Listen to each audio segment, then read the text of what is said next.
చప్పట్లు కొడదాం, అనాలోచన ఉండొద్దు. ప్రభు సన్నిధిలో నిలబెద్దాం. ఆయన నామాన్ని బట్టి ఇక్కడ చేరుండగా యేసు ప్రభు ఇక్కడ ఉండి ఉన్నాడు.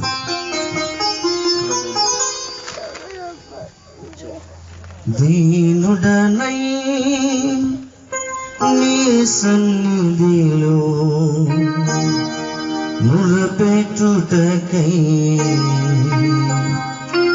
వచ్చితిని.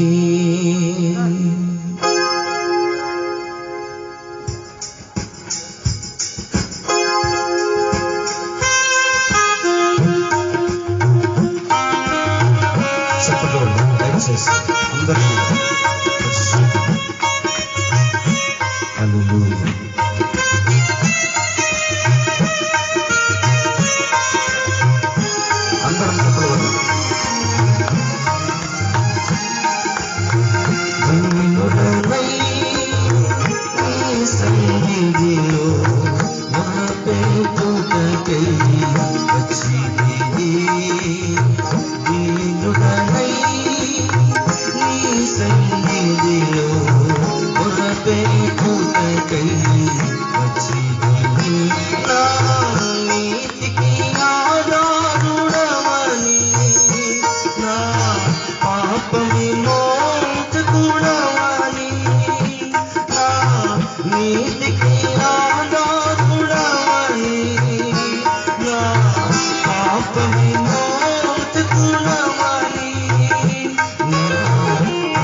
ప్రభు సన్నిధిలో కూడా యేసు ప్రభు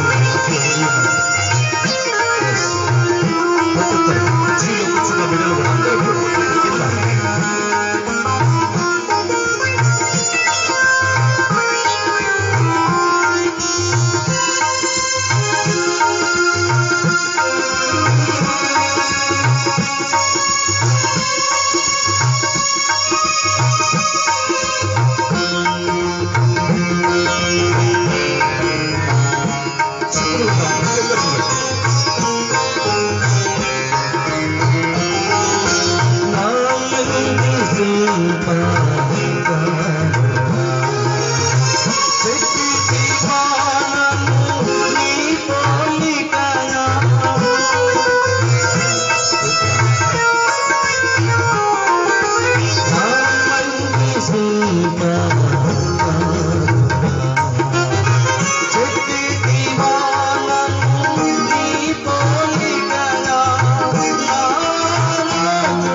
నాతో కలిసి సన్నిధిలో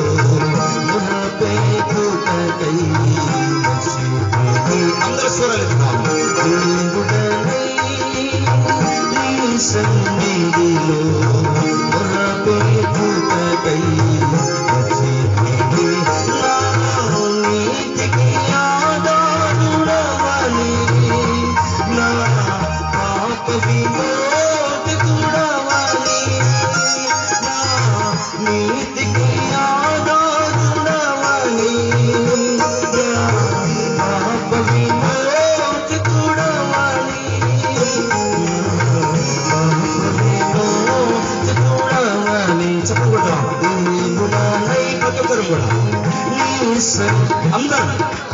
అందరం కుర్చీలో ఉన్నవాళ్ళు శాంతి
పెట్టుటకై వచ్చితివి. దీనుడనై నీ సన్నిధిలో మొరపెట్టుటకై వచ్చితివి. నా నీతికి ఆధారుడవని, నా పాప విమోచకుడవని, నా నీతికి ఆధారుడవని, నా పాప విమోచకుడవని, నా పాప విమోచకుడవని, దీనుడనై నీ సన్నిధిలో మొరపెట్టుటకై వచ్చితివి. దీనుడనై నీ సన్నిధిలో మొరపెట్టుటకై వచ్చితివి.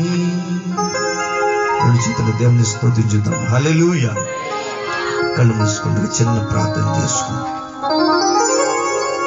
దయచేసి ప్రభువా, ఈ రాత్రి నాతో మాట్లాడు ప్రభువా. తల్లి, చెల్లి, నువ్వు ఆశపడితే దేవుడు ఈ రాత్రి నీతో మాట్లాడచ్చు. అందరూ కూడా దేవ నాతో నువ్వు మాట్లాడు. అందరూ కూడా పరిశుద్ధుడా తండ్రి, నీ ఘనమైన శక్తి కలిగిన నామం బట్టి స్తోత్రం. నీ దాసుడు నీ పక్షంగా నిలబెడగా మరుగుపరచు తండ్రి. దేవాని దాసుల్లోంచి మీరు మాట్లాడండి. నీ మహిమను ప్రజ్వలింపచి ఈ సమయంలో మీరు హెచ్చించబడాలి, మీరు ఘనపరచబడాలి, మీరు మహిమపరచబడాలి తండ్రి. బిడ్డలకు క్షేమకరంగా మేలుకరంగా మీరు మాట్లాడండి, బ్రతికించండి, బలపరచండి. మాటల ద్వారా వినబుద్ధి గల హృదయాలు కలగచేయండి. పరిశుద్ధాత్ముడా అందరి ప్రాణాత్మ దేహాలు మీ స్వాధీనించుకొని ఈ ప్రాంగణం అంతా సమస్తం మీ స్వాధీనించుకొని ఈ దాసుని ప్రతి ఒక్కరిని మీ ఆత్మ స్వాధీనంలో ఉంచుకొని సమస్తమును మీకు మహిమకరంగా ఈ సమయాన్ని మీ కృపాస్తాలకి అప్పగించుకోవచ్చు. యేసుక్రీస్తు నామములో అడిగి ప్రార్థన చేయుచున్నాం తండ్రి, ఆమేన్. హల్లెలూయా. మంచిది. పిల్లలు కొంచెం సైలెంట్గా ఉంటే మంచిది. పిల్లలు నేను ఎదరే ఉందమ్మా, ఈ చేతిలో ఉందమ్మా, ఓకేనా? సరే మాట్లాడరు కదా. హల్లెలూయా. మంచిది. గమనించండి దయచేసి. ప్రాముఖ్యంగా మరి ఇక్కడ చేరి ఉన్న దేవుని సేవకులకు ప్రతి ఒక్కరికి, అన్న నవీనానికి, అదే రీతిగా మరి కింద కూడా అనేక మంది దేవుని సేవకులు ఉన్నారు. మీ అందరికీ, ఇక్కడ ఉన్న ప్రతి ఒక్కరికి ప్రభువైన యేసుక్రీస్తు నామములో శుభాభివందనాలు తెలియజేయుచున్నాం. ప్రభు అమూల్యమైన కృపని సమయంలో అనుగ్రహించారు. మరి బాబురావు గారు మరి దేవుని సేవకులు చక్కగా పరిచర్య చేస్తూ ఈరోజు ఈ చక్కని కూటాన్ని ఏర్పాటు చేసి ఉండగా ప్రభు నిశ్చయముగా ఈ కూటం ద్వారా మహిమపరచబడుతున్నారు, ఘనపరచబడుతున్నారు. ఈ సమయంలో కూడా ప్రభు ఖచ్చితంగా ఆయన మహిమపరచబడుతున్నారు. మనందరం కూడా మన మైండ్లు, మన ప్రాణాత్మ దేహాలను దేవుని వాక్యం మీద పెట్టి ఈ రోజు దీవించబడి ఇక్కడి నుంచి మనం వెళ్దాం. మంచిది. దేవుని సంగమా సబ్జెక్ట్ పేరు మాత్రం చాలా చాలా మంచి ఇదిగా ఉంది. ప్రపంచ పోకడ క్రీస్తు రెండవ రాకడ. మంచిది. దేవునికి స్తోత్రం కలుగునుగాక. దేవుని బిడ్డలారా, ఓకే, మంచిది. క్రీస్తు రెండవ రాకడ. ప్రభునేసు క్రైస్తవులంగా మనందరం కూడా ప్రభునేసు క్రీస్తు రెండవ రాకడ కోసం ఎదురు చూస్తున్నాం. ఒక సత్యాన్ని మనం గమనించాలి. దేవుని సంగమా, ప్రభునేసు క్రీస్తు వారు మొదటిసారి భూమి మీదకి వచ్చే సమయంలో కూడా ప్రభు అయిన యేసుక్రీస్తు మొదటి రాకడ గురించి కూడా ప్రవక్తలు ఎందరో ప్రవచించారు. యేసు ప్రభు ఈ భూమి మీద పుడతాడు, యేసు ప్రభు ఈ భూమి మీదకి వస్తాడు, ఈ భూమి మీదకి వస్తాడు, ఈ భూమి మీదకి వస్తాడు. యెషయా ప్రవచించాడు యేసుక్రీస్తు ఈ భూమి మీద మొట్టమొదటిసారిగా ఆయన జన్మిస్తాడని. అదే రీతిగా దావీదు, మీకా అనేక ప్రవక్తలు ప్రభు యేసుక్రీస్తు వారి గురించి ప్రవచించారు. ప్రవక్తలు ప్రవచించిన రీతిగానే ప్రభు అయిన యేసుక్రీస్తు వారు మొదటిసారి ఈ భూమి మీదకి రావటం జరిగింది. దేవుని బిడ్డలారా, ఇది చాలా సత్యము, ఇది వాస్తవం. ప్రభు అయిన యేసుక్రీస్తు వారు భూమి మీదకి వస్తారని నాటి ప్రవక్తలు కొన్ని వందల సంవత్సరాల క్రితమే, యేసు భూమి మీద పుట్టక ముందే యేసు ఈ భూమి మీదకి వస్తాడు, ఆయన వస్తాడు అనేక ప్రవక్తలు ప్రవచించారు. ప్రవచించిన రీతిగానే కొన్ని వందల సంవత్సరాల తర్వాత ప్రభువైన యేసు క్రీస్తు వారు ఈ భూమి మీద జన్మించారు. ఇది ఎంత వాస్తవమో, ఇది ఎంత సత్యమో, యేసు మొదటిసారి భూమి మీదకి వస్తాడని నాడు ప్రవక్తలు ప్రవచించిన రీతిగా కొన్ని వందల సంవత్సరముల తర్వాత ప్రభువైన యేసు క్రీస్తు వారు ఈ భూమి మీదకి రావటం జరిగింది. ఓకే, మంచిది దేవుని బిడ్డలారా. మొదటిసారి వస్తానన్న యేసు వచ్చాడు. ఇప్పుడు రెండోసారి ఆయన వస్తానని ఆయన రెండోసారి కూడా చెప్పినాడు. మొదటిసారి వస్తానన్న యేసు ఎంత ఖచ్చితంగా వచ్చాడో, రెండవసారి వస్తున్నానన్న యేసు ఖచ్చితంగా ఈ భూమి మీదకి రెండోసారి రాబోతున్నాడు. దేవుని సంగమా, ఈ సత్యాన్ని మనం గమనించాలి. మొదటిసారి వస్తానన్న యేసు వచ్చాడు, ఇప్పుడు రెండోసారి కూడా రాబోతున్నాడు, వస్తున్నాడు. ఈ సత్యాన్ని మనం గమనించాలి. ఇది వాస్తవం, ఇది సత్యం, ఇది నిజము. నాడు ప్రవక్తలు కొన్ని వందల సంవత్సరాల క్రితమే ప్రవచించారు. అనేకులు కూడా యేసు క్రీస్తు పుట్టుక గురించి, ఆయన రాకడ గురించి నాటి దినములో ఎంతో ఎదురు చూశారు. ఆయన ఎదురు చూసిన రీతిగానే, ప్రవక్తలు ప్రవచించిన రీతిగానే యేసు ఈ భూమి మీద మొదటిసారిగా రావటం దేవుని బిడ్డలారా జరిగింది. ఇప్పుడు ప్రభువైన యేసు క్రీస్తు వారు రెండవసారి కూడా ఈ భూమి మీదకి రాబోతున్నారు. ఇది వాస్తవము, ఇది సత్యము. ఇంకా దీంట్లో మనం ఆలోచించాల్సిన అవసరము ఏది కూడా లేదు. ఒకసారి దేవునికి స్తోత్రం చేద్దాం. హల్లెలూయా. అయితే ఒక సత్యాన్ని చెప్దాం, గమనించాలి. దేవుని బిడ్డలారా, ప్రభువైన యేసు క్రీస్తు యొక్క యేసు మొదటి రాకడ ఉద్దేశం ఏంటి, యేసు రెండవ రాకడ ఉద్దేశం ఏంటి? కొన్నిసార్లు దేవుని బిడ్డలమైన మనం కూడా ఆయన రాకడ ఉద్దేశాన్ని గమనించండి. అసలు యేసు ప్రభు మొదటిసారి ఎందుకు వచ్చాడు, రెండోసారి ఎందుకు వస్తున్నాడు? యేసు ప్రభు ఎందుకు ఈ భూమి మీదకి వచ్చాడు, ఆయన వచ్చిన ఉద్దేశం ఏంటి, మరలా ఎందుకు రాబోతున్నాడు రెండోసారి? దేవుని బిడ్డలమైన మనం ఈ సత్యాన్ని గమనించబోతున్నాం. దేవుని బిడ్డలు గమనించట్లా, లోకములో ఉన్న వారు కూడా గమనించట్లా. యేసు ప్రభు మీద ఉన్న ఒక అపోహ ఏంటంటే, యేసు ప్రభు అంటే ఒక కులములకో రెండు కులములకో దేవుడు అన్న నానుడు మన భారతదేశంలో బాగా పాతుకుపోయింది. ఇంకా ఆలోచించట్లా, మన దేవుడి కాదులే, యేసు ప్రభు ఎవరో దేవుడులే, ఏదో ఆయన 1-2 కులాలకే దేవుడులే. ఈ యొక్క ఆలోచన కలిగి యేసు ప్రభు గురించి ఆలోచన చేయట్లా. ఆలుగుని మనకెందుకులే, మనకు సంబంధం కాదు కదా, మనకు సంబంధించిన వాడు కదా. దేవుని బిడ్డలారా, ఈ రాత్రి కాల సమయంలో అలాగే ఎవరైనా ఆలోచన చేస్తున్నారా? ఇక్కడ చేరి ఉన్న ప్రజలారా, ఒకవేళ ఈ మైక్ శబ్దం ద్వారా ఎక్కడి నుంచి వింటున్నా, ఈ రోజు పరిశుద్ధాత్మ దేవుడు మీతోనే మాట్లాడుతున్నాడు. ఒకసారి యేసు ప్రభు గురించి ఒకవేళ ఇలాగ ఆలోచిస్తున్నారా? మీ ఆలోచన కరెక్ట్ కాదు. యేసు ప్రభు కేవలము ఒకరి కోసమో 2 జాతుల కోసమో రాలేదు గాని, ప్రభువైన యేసు క్రీస్తు వారు సర్వ ప్రపంచంలోని మానవుల కోసం ఈ భూమి మీదకి వచ్చాడు. ఈ సత్యాన్ని మర్చిపోవద్దని ఈ రాత్రి పరిశుద్ధాత్మ దేవుడు మాట్లాడుతున్నారు. ఆలోచన చేయట్లా. మన భారతదేశంలో ఉన్న ప్రభుత్వాలు కూడా ఎలాగొచ్చేసిందంటే చివరికి యేసు ప్రభు అంటే ఈ 2 కులాలకే దేవుడు గాని, ఇంకా యేసు ప్రభు మిగతా వాళ్ళకి దేవుడు కాదు. ఇలా ప్రపంచంలో ఇలా మన భారతదేశంలో ఇలాంటి అలవాటుకు లోనైపోతున్నారు. కాబట్టి యేసు ప్రభుకి మాకు సంబంధం లేదు అన్న ఇదిలో ఉంటున్నారు. కాదు, ఈ రాత్రి ఎంతైనా ఆలోచించాల్సిన అవసరం ఉంది. ఈ రాత్రి దేవుని వాక్యం ఇచ్చిన సహోదరులారా, ఈ రాత్రి ఆగు, ఈ రాత్రి ఆలోచించు. ఇంతవరకు నువ్వు ఆలోచించకపోయినా, ఇంతవరకు గమనించకపోయినా, ఇంతవరకు యేసు ప్రభు గురించి నీ ఆలోచన ఎలాగా ఉన్నా, ఈ రాత్రి పరిశుద్ధాత్మ దేవుడు మాట్లాడు. ఈ రోజు ఆగాలి, ఈ రోజు నువ్వు ఆలోచించాలి. ఈ రోజు యేసు ఎవరు, ఎందుకు వచ్చాడు, నాతో ఆయనకి ఏమైనా సంబంధం ఉందా, ఎవరి కోసం వచ్చాడు, ఎందుకు వచ్చాడు, ఆయన రాకడ ఉద్దేశం ఏంటి, మరలా రెండోసారి ఎందుకు రాబోతున్నాడు, ఏంటి ఈ మీటింగ్లు, ఏంటి, ఎందుకు ఈ పాటలు ఏంటి, ఆరాధన ఏంటి, ఈ క్రైస్తవత్వం ఏంటి, దీని వెనకాల ఉన్న కారణం ఏంటి? దేవుని బిడ్డలారా, జంతువులకు తెలివి లేదు, జంతువులు ఆలోచన చేయవు. మానవుల మీద మనకు ఆలోచన శక్తినిచ్చాడు. ఆలోచన శక్తినిచ్చినా మనం ఆలోచన చేయట్లా. నాకెందుకు అనుకున్నాం. అలా వద్దు. ఈ రోజు నువ్వు నిలవాలి, ఈ రోజు నువ్వు ఆలోచించాలి. సహోదరుడా, ఈ రోజు నువ్వు ఆలోచించకుండా ఇక్కడి నుంచి వెళ్ళటానికి వీల్లేదు. ఈ రోజు నువ్వు ఆలోచించాలి. యేసు ప్రభు ఎవరు, ఎందుకు? బైబిల్ గ్రంథంలో ఒక ఆయన ఇలాగే ఆలోచించాడు. యేసు ఎవరో స్తోత్రం చేద్దాం. హల్లెలూయా. యేసు ఎవరో అని ఎప్పుడైతే ఆలోచన వచ్చిందో, యేసు ఎవరో కాదు, యేసుని అన్వేషించిన దాకా, యేసుని కనుగొన్న దాకా, యేసుని గురించిన సత్యాన్ని తెలుసుకున్న దాకా ఆయన ఆగల.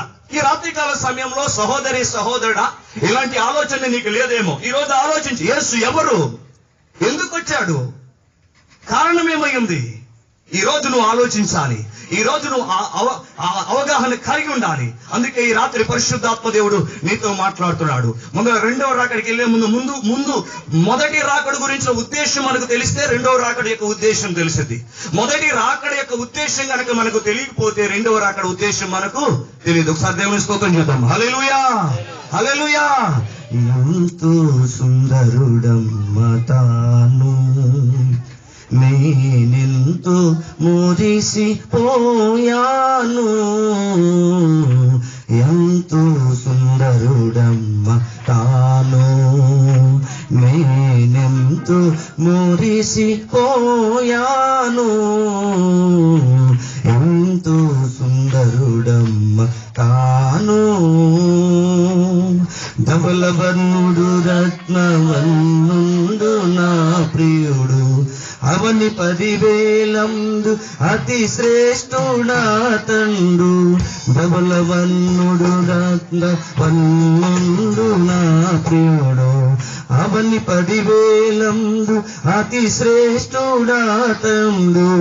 ఎవరు ఆయనకిలలో సమరూప పురుషుండు, ఎవరు ఆయనకిలలో సమరూప పురుషుండు.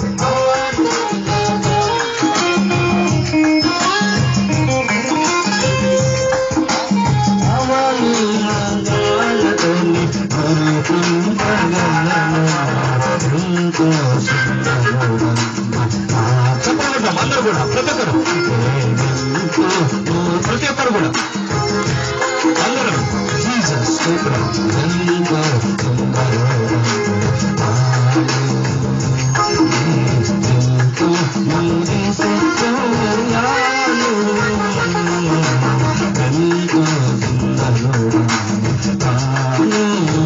హల్లెలూయా. దయచేసి కొద్దిగా జాగ్రత్తగా విందాం ఈ కొద్ది సమయం. హల్లెలూయా. మంచిది దేవుని బిడ్డలారా. నిజంగా ఈ రాత్రికాల సమయంలో ఒకసారి మనం ఆగుదాం, ఆలోచించేద్దాం. బైబిల్ గ్రంథంలో ఒక అతను యేసు ఎవరో, ఎప్పుడైతే యేసు ఎవరో అన్న ఆలోచన వచ్చిందో అక్కడితో ఆగల. అసలు యేసు ఎవరు? లాభం లేదు, అసలు ఆయన చూడాలి, ఆయనను కనుగొనాలి, ఆయనను అన్వేషించాలి. దేవుని బిడ్డలారా, ఈ రాత్రికాలం ఒక సత్యాన్ని చెప్తాను. నువ్వు యేసు గురించి ఆలోచన చేయట్లా. యేసు ప్రభు అంటే దేవుని వాక్యం ఇచ్చిన దేవుని బిడ్డలారా, కొన్నిసార్లు ఏమనుకుంటున్నారంటే మనకు సంబంధం లేదులే, మనకెందుకులే, మనం ఎందుకు ఆలోచించాలి. కాదు కాదు, ఈ రాత్రి నువ్వు ఆగాలి. ఈ రాత్రి నువ్వు ఎంతైనా ఆలోచించాలి. నాకు యేసుకున్న సంబంధం ఏంటి, అసలు ఎందుకు వచ్చాడు, ఎవరైనా రావటం ఏంటి, మరణించటం ఏంటి, సమాధి చేపట్టం ఏంటి, తిరిగి లేగొట్టం ఏంటి. ఈ లోకంలో అనేకులు ఉండగా ఈయనొక్కడే ఎందుకు వచ్చాడు, ఈయనొక్కడే ఎందుకు మరణించాడు, సమాధి చేయబడ్డాడు, తిరిగి లేచాడు. ఏంటి యేసు ప్రభువులో ఇంత ప్రత్యేకత కనబడుతుంది, ఏంటి ప్రత్యేకత, ఎందుకు ఇలా జరిగింది? ఈ రాత్రి నువ్వు ఆగు, ఆలోచించే. దేవుని వాక్యం ఇచ్చిన సహోదరి సహోదరులారా, హల్లెలూయా. ప్రభు అయిన యేసు క్రీస్తు వారు ఈ భూమి మీద మొదటిగా రావటానికి ఒక మూల ఉద్దేశం ఏంటంటే, ఈ భూమి మీద ప్రతి మనిషిని యేసు ప్రేమిస్తున్నాడు. హల్లెలూయా. ఈ రాత్రి దేవుని వాక్యం ఇచ్చిన సహోదరి సహోదరుడా, సర్వశక్తిమంతుడైన తండ్రి ప్రతి ఒక్కరిని ప్రేమిస్తున్నాడు. ఆయన ప్రేమించుటకు గల కారణం ఏంటంటే, నా తల్లి చెల్లి సహోదరి సహోదరుడా, నీవు దేవుని పోలిక అయ్యున్నావు, నీవు దేవుని సొత్తు అయ్యున్నావు. దేవుని యొక్క హస్తములతో మానవుడు చేయబడ్డాడు.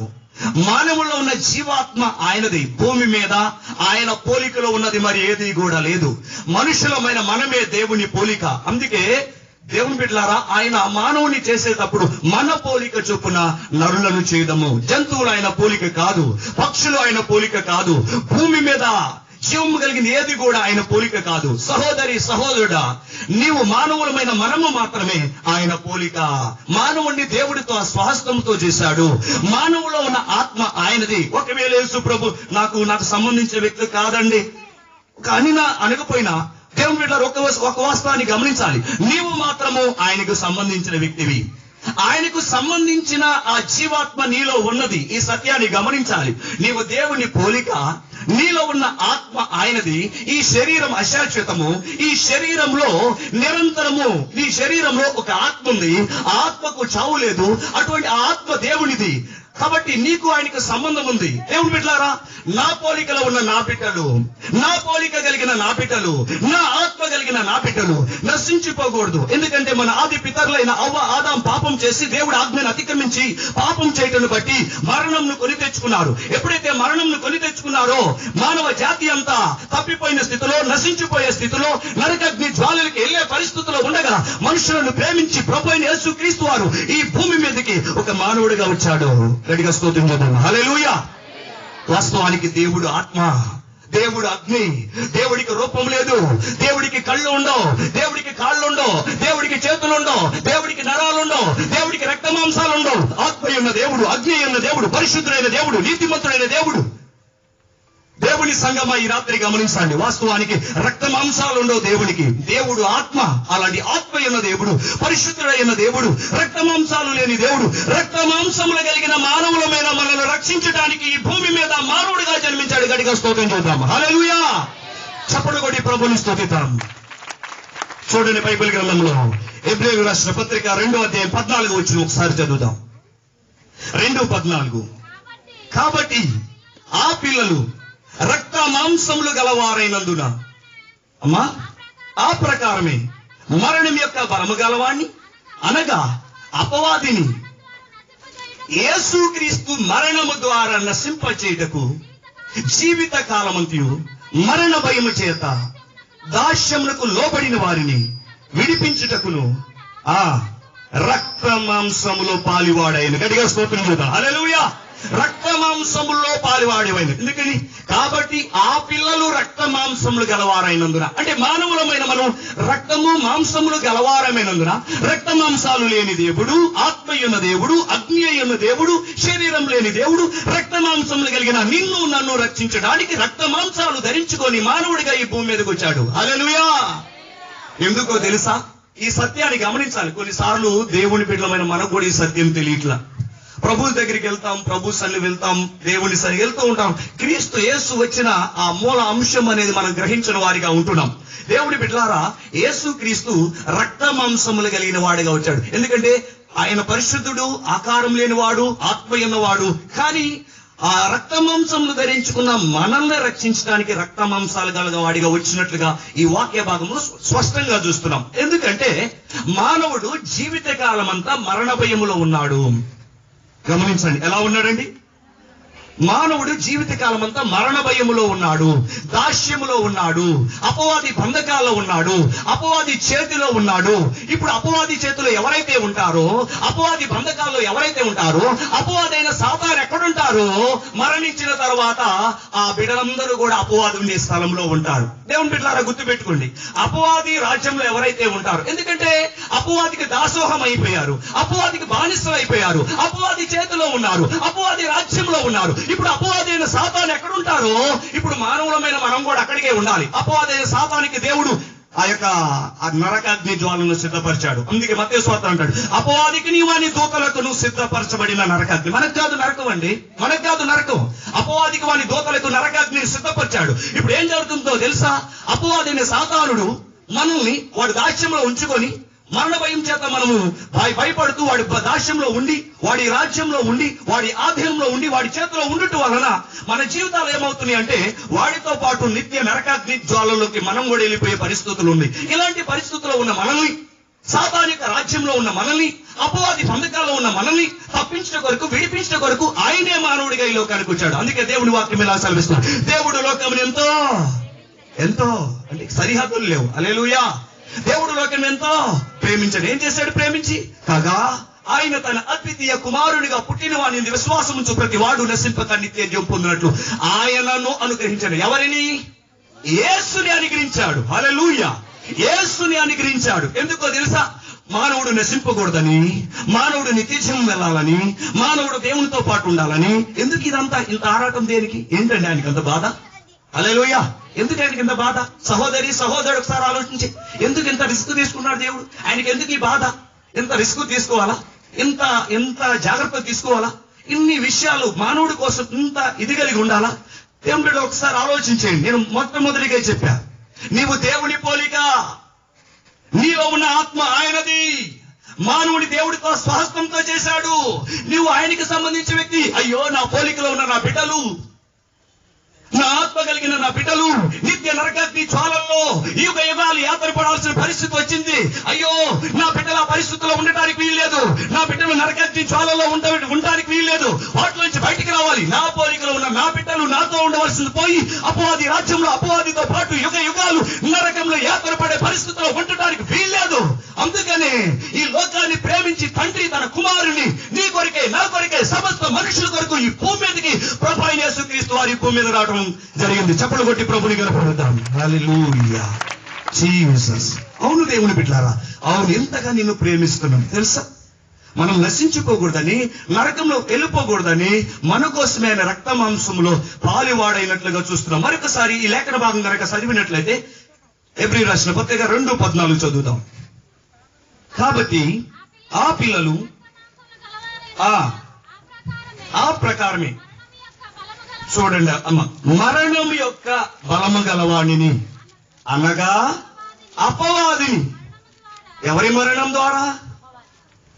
హల్లెలూయా, హల్లెలూయా. ఏమంటారు గమనించండి, ఏమంటారు తెలుసా? మరొకసారి గమనించండి. ఆ ప్రకారమే మరణం యొక్క బలము గలవాణిని, అంటే ఎవరి మరణం యొక్క బలము గలవాడు? అపవాది. ఈ అపవాదిని మరణము ద్వారా నశింప చేయటకు. ఎవరి మరణం ద్వారా? యేసు మరణము అపవాది అంతం. అంతే, యేసు మరణము అపవాది అంతం. చూడండి ఎట్లా ఉందో అమ్మా, అర్థమవుతుందా? యేసు మరణము అపవాది, యేసు మరణంలో అపవాది అంతం దాగుంది. అర్థమైందా మీకు? అనుకుంటున్నాడు పాపం యేసు మరణించాడు అనుకుంటున్నారు.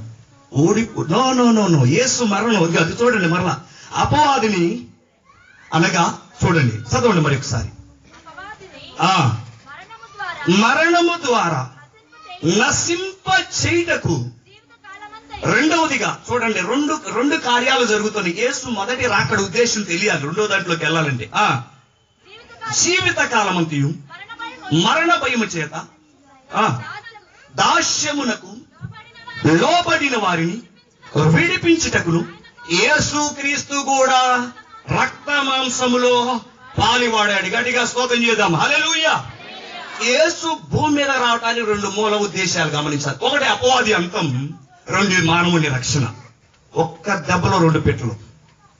హల్లెలూయా అమ్మ, ఒక్క దెబ్బలో రెండు పెట్లు. గమనించండి, యేసు భూమి మీద రావడంలో రెండు అమూల్యమైన సత్యాలు దాగి ఉన్నాయి. ఒకటి అపవాది అంతం, మానవుని రక్షణ. అర్థమవుతుందండి? యేసు మరణము ద్వారా అపవాది నశింప చేయబడటం. రెండవది, జీవిత కాలమంతయు మరణ భయము చేత ఎవరైతే దాస్యంకు లోబడ్డారో వారిని విడిపించడానికి యేసుక్రీస్తు రక్త మాంసంలో పాలివాడయి ఈ భూమి మీదకి వచ్చి 3.5 సంవత్సరాలు పరిచర్య చేసి సమస్త మనుషుల కోసం కల్వరిశిలో మరణించి అపవాదిని జయించి ఆయన సమాధి చేయబడి తిరిగి 3వ రోజు లేచున్నాడు. గడిగా స్తోత్రం చేద్దాం. హల్లెలూయా. మీ అందరికీ అర్థమైందని నేను అనుకున్నా. అర్థమైందా? యేసు ఈ భూమి మీదకి రావటంలో మొదటి ఉద్దేశంలో రెండు కార్యాలు. ఒకటి చెప్పాలి మీరు అందరూ. హల్లెలూయా అమ్మ, చెప్తారా అందరూ కూడా? అపవాది, రెండోది మానవుని రక్షణ. చూసారా? యేసు ప్రభు భూమి మీదకి రావటం మొదటి ఉద్దేశం ఏంటంటే అపవాది అంతం, రెండవది మానవుని యొక్క రక్షణ. హల్లెలూయా. అర్థమైపోయింది ఎందుకు వచ్చాడు మొదటిసారి? అపవాది, మానవుని రక్షణ. హల్లెలూయా. అయితే ఇక్కడ దాకా బాగానే ఉంది. యేసు ప్రభు మరణించాడు, సమాధి చేయబడ్డాడు, తిరిగి లేచాడు, అయిపోయింది. కానీ ఇంకొకటి చేయాలి. ఆయన చేయాల్సింది చేశాడు. అమ్మా హల్లెలూయా. యేసు చేయాల్సింది చేశాడు మొదటి రాకడలో. అయితే ఒకటి నీవు చేయాల్సింది కూడా ఉంది. సహోదరుడా, సహోదరి, దేవుని బిడ్డ గమనించాలి. ఆయన మొదటి రాకడలో ఆయన ఏం చేయాలో చేశాడు. నీ గురించి సైతానుని నశింపజేశాడు మరణం ద్వారా. రెండవదిగా దాస్యముకు లోబడిన మానవులను కూడా తన మరణం ద్వారా విడిపించాడు. అయితే నువ్వు చేయాల్సింది ఉంది. నీ మీద కూడా ఒక పని ఉంది. గమనించాలి. మానవునికి నీకు స్వేచ్ఛ ఇచ్చాడు. నువ్వు చేయాల్సిన పని ఏంటంటే ఆ ప్రభు అయిన యేసుక్రీస్తునందు నువ్వు విశ్వసించాలి. హల్లెలూయా. ఆయన చేయాల్సిన పని ఆయన చేశాడు. ఇప్పుడు నువ్వు చేయాల్సిన పని నువ్వు చేయాలి. పరిపూర్ణంగా మానవుని ప్రేమించాల్సిన రీతిలో ఆయన ప్రేమించేశాడు. అపవాదిని నశింపచేశాడు. ఏమండి? జీవితకాలం అంతా మరణ భయం చేత దాస్యములో పడి వారిని విడిపించాడు. ఇప్పుడు సమాధి చేయబడ్డాడు, తిరిగి లేచాడు. ఇప్పుడు నువ్వేం చేయాలంటే ఆ ప్రభు అయిన యేసుక్రీస్తునందు విశ్వసించాలి. హల్లెలూయా. చాలా మంది ప్రభు దగ్గరికి వస్తారు కానీ ప్రభు నందు విశ్వసించరు, ప్రభు మీద దృష్టి పెట్టరు. నామకార్థంగా అలా భక్తి చేస్తూ ముందుకు సాగిపోతూ ఉంటారు. అలా ఉండటానికి వీలేదు. తల్లి, చెల్లి, సహోదరి, సహోదరుడా, ఈ రాత్రికాల సమయంలో నువ్వు ఆగాలి, ఆలోచించాలి, నీ హృదయాన్ని తెరవాలి. యేసు మొదటి రాకడ ఉద్దేశాన్ని నువ్వు గమనించాలి. నువ్వు గమనించకపోతే నీకు ఆయన యొక్క త్యాగం నీకు అర్థం కాదు. ఇదిగో ఈ రోజే ప్రభు ఆయన ఎందుకు వచ్చాడు, ఎందుకు మొదటి రాకలో ఉన్న ఉద్దేశం ఏంటో నీకు తెలియజేస్తున్నాడు. ఆయన చేయాల్సింది చేశాడు, కానీ నువ్వు చేయాల్సింది ఉంది. నీ హృదయాన్ని నువ్వు తెరవాలి, నీ హృదయంలో ఆహ్వానించాలి. బలవంతంగా యేసు ప్రభు రాడు. ఈ మధ్య ఇది నేర్చాడు, మత మార్పిడి అంట. ఏ మార్పిడి? మత మార్పిడి. ఎవరన్నారు మత మార్పిడి అని? ఏమండి, ఎవరన్నారు? మనిషి హృదయాన్ని ఇంకో మనిషి బలవంతంగా మార్చగలడా? ఏదో మనుషులు ఏదేదో చేయాలని రకరకాలుగా క్రైస్తవుల మీద విరుద్ధంగా ఆలోచన చేస్తున్నారు. కానీ ఎవరు చెప్పారు మత మార్పిడి అని? ఎవరు? ఇది మతం కాదు. మానవుడు మోక్షానికి వెళ్ళటానికి మార్గము. అప్పటిదాకా యేసు భూమి మీదకి రాక ముందు దాకా పరలోకానికి మార్గము లేదు. ఎప్పుడైతే యేసు భూమి మీదకి వచ్చున్నాడో, హల్లెలూయా, పరలోకానికి మార్గం అని ఏర్పాటు చేయబడింది, మోక్షానికి మార్గం ఏర్పాటు చేయబడింది. అందుకే యేసు ప్రభు అన్నాడు, నేనే మార్గము, నేనే సత్యము, నేనే జీవం. యేసు ఒక మార్గం. యేసు మోక్షానికి తీసుకెళ్ళడానికి భూమి మీదకి వచ్చాడు. హల్లెలూయా. సాతాను చేతుల నుంచి విడిపించడానికి, సాతాను నశింప చేయడానికి, నిన్ను పరలోక రాజ్యం తీసుకెళ్తానికి, ఆయనతో పాటు నిన్ను ఉంచుకుంటానికి, అందుకొరకే యేసు ఈ లోకానికి వచ్చాడు. అంతేగాని ఆయన ఏదో స్థాపించడానికి కాదు. సహోదరి, సహోదరుడా, నువ్వు మోక్షంలో ఉండాలి, నువ్వు పరలోకంలో ఉండాలి. ఈరోజు ఆలోచించే ఇట్లా బలవంతంగా ఎందుకు మత మార్పులు చేస్తారు? దేవుని బిడ్డలారా, బలవంతంగా ఒక వ్యక్తి మారతాడా? గుర్రాన్నంట నీళ్ళ దగ్గర తీసుకెళ్ళొచ్చు, కానీ నీళ్లు మాత్రం బలవంతంగా మారయ్య అంటే మారతాడేంటి? ఎవరు చెప్పారు మారతారని? మారరు. ఒక వ్యక్తి హృదయపూర్వకంగా యేసయ్యా నా హృదయంలో రా, యేసు ప్రభు అలా వచ్చే దేవుడు కాదు. బలవంతంగా గుండెలు తెలుసుకొని నీ హృదయంలోకి వచ్చా, నీకు ఇష్టం లేకపోయినా, నువ్వు అంగీకరించకపోయినా, నువ్వు వద్దన్నా, యేసు బలవంతంగా వచ్చే దేవుడు కాదు. ఇదిగో సువార్త నీకు వినిపించబడుతుంది. ప్రభు నీతో మాట్లాడుతున్నాడు, ప్రభు నిన్ను సంధిస్తున్నాడు. ఆయన వచ్చిన ఉద్దేశం ఏంటి? ఎందుకు మరణించాడు, ఎందుకు తిరిగి లేచాడు, ఎందుకు ప్రాణం పెట్టాడు? నీకు మోక్షాన్ని ఇచ్చుట కొరకు, సాతాన్ని నశింప చేయట కొరకు, నిన్ను సాతాని చేత నుంచి విడిపించట కొరకు ఈ ఉపదేశం నిన్ను సంధిస్తుండగా నీవే నీ హృదయాన్ని తెరిచి యేసుకు స్థానం ఇవ్వాలి. బలవంతంగా రాడు. నీ హృదయాన్ని దగ్గర నిలుచుండి తట్టుతూ ఉంటాడు. నీవు గనక ఈ మాటకి సంధించి నీ హృదయాన్ని తెరిచి యేసుకు స్థానమిస్తే యేసు నీలోకి వస్తాడు, కానీ బలవంతంగా రాడు. సహోదరి, సహోదరుడా, హల్లెలూయా, హల్లెలూయా. హృదయమనెడు తలుపు నొద్ద యేసు నాదుండు, హృదయమనెడు తలుపు నొద్ద యేసు నాదుండు, నిలచి సదయుడగుచు తట్టుచుందు సకల విధములను, నిలచి సదయుడగుచు తట్టుచుందు సకల విధములను, ఎంతసేపు నిలువబెట్టి ఏడ్పింతురతని. చప్పుడు కొడదాం. ఎంతసేపు నిలువబెట్టి ఏడ్పింతురతని, నా తాడెంతో దయచే పిలుచుతున్న ఇప్పుడు మిమ్ములను, నా తాడెంతో దయచే పిలుచుచున్న ఇప్పుడు మిమ్ములను, హృదయమనెడు తలుపు నొద్ద యేసు నాదుండు, హృదయమనెడు తలుపు నొద్ద యేసు నాదుండు, నిలచి సదయుడగుచు తట్టుచుండు సకల విధములను. హల్లెలూయా. గుండెలు తీసుకొని రాడు. సహోదరి, సహోదరుడా, దేవుడి వాక్యం నిజంగా ఆయన ఎందుకు వచ్చాడో సత్యము నీకు వినిపెడుతున్నప్పుడు, ఆయన నా కొరికే, మానవులమైన మా కొరికే మమ్మల్ని ప్రేమించి, మేము ఆయన పోలిక, అందుకొరికే మమ్మల్ని ప్రేమించాడు, సాతాను చేతులు విడిపించాడు, సాతాను నశింపచేశాడు, మాకు మోక్షాన్ని ఈటి కొరకు వచ్చాడు, మరణించాడు, సమాధి చేయబడ్డాడు, తిరిగి లేచాడు. నోటితో ఒప్పుకొని హృదయమునందు విశ్వసిస్తే, నీ హృదయాన్ని తెరిస్తే, యేసుకు నువ్వు స్థానమిస్తే గనక, హల్లెలూయా. 10 రోజులు అవసరా, 5 రోజులు అవసరా, 4 రోజులు అవసరా, 1 రోజు అవసరా? ఇప్పుడే వింటున్నప్పుడే ఈ మాటకు నువ్వు స్పందించబడి, నువ్వెక్కడున్నావు అదే స్థలంలో నీ హృదయాన్ని తెరిస్తే గనక, అయ్యో యేసు ప్రభు ఎందుకు వచ్చాడా, హల్లెలూయా, నా రక్షణ కొరికేనా, నా పాపముల కొరికేనా, నాకు మోక్షానీటి కొరికేనా, నాకు విడుదలిచ్చుట కొరికేనా, పరలోకానికి ఒక మార్గమై ఉన్నాడా అని నువ్వు గమనించి గనక నీ హృదయాన్ని తెరిచి ఉన్న పాటున 10 రోజుల అవసరం ఇప్పుడే ఈ మాటలు నువ్వు సంధిస్తున్నప్పుడే, నీతో మాట్లాడుతున్నప్పుడే, నీ హృదయాన్ని తాకుతున్నప్పుడే, నీ హృదయాన్ని తెరిచి గనక నువ్వు హృదయపూర్వకంగా యేసుకు స్థానమిస్తే, యేసు నా పాపల కోసం మరణించి సమాధి చెప్పి తిరిగి లేచావు నమ్ముతున్నా, నువ్వు విశ్వసించినట్లయితే ఇప్పుడే నా యేసు నీ హృదయంలోకి వచ్చి ఆయన గొప్ప కార్యం జరిగిస్తున్నాడు. హల్లెలూయా. కాబట్టి దేవుని బిడ్డలారా, ఈ యొక్క సత్యాన్ని చాలా మంది గమనించక యేసు గురించి అబద్ధం చేసుకున్నారు. యేసు అందరి కోసం వచ్చాడు, కొందరి కొరకు కాదు. యేసు అందరి కొరకు మరణించాడు, కొందరి కొరకు కాదు. మొదటి రాకడలో ఆయన అందరి కోసం వచ్చాడు, అందరి కొరకు మరణించాడు, అందరినీ ప్రేమిస్తాడు. నువ్వు ఆయన ప్రేమించినా ప్రేమించకపోయినా, ఆయన అవునన్నా కాదన్నా, నా కొద్దన్నా, ఆయన మాత్రం నీకు కావాలన్నాడు. నువ్వు ప్రేమించు, నాకు నిన్ను నేను ప్రేమిస్తున్నానని చెబుతున్నాడు. తల్లి, చెల్లి, సహోదరి, ఇంతగా ప్రేమించి ఆయనంత గొప్ప కార్యం చేశాడు. కాబట్టి ఆయన మొదటి రాకడ ఉద్దేశాన్ని నువ్వు నిశ్చితంగా గమనించవలసిన వ్యక్తిగా ఉన్నావు. హల్లెలూయా. అయితే దేవుని బిడ్డలారా, ఇంకా ముందుకు మనం కొనసాగుదాం. మంచిది. బైబిల్ గ్రంథంలో అపోస్తలుల కార్యము చూద్దాం. మనందరం కూడా బైబిల్ గ్రంథం తెరిచి అపోస్తలుల కార్యము 1వ అధ్యాయం 11వ వచనం చదువుదాం. 1:11. గలిలయ మనుష్యులారా, మీరెందుకు నిలిచి ఆకాశం వైపు చూచున్నారు?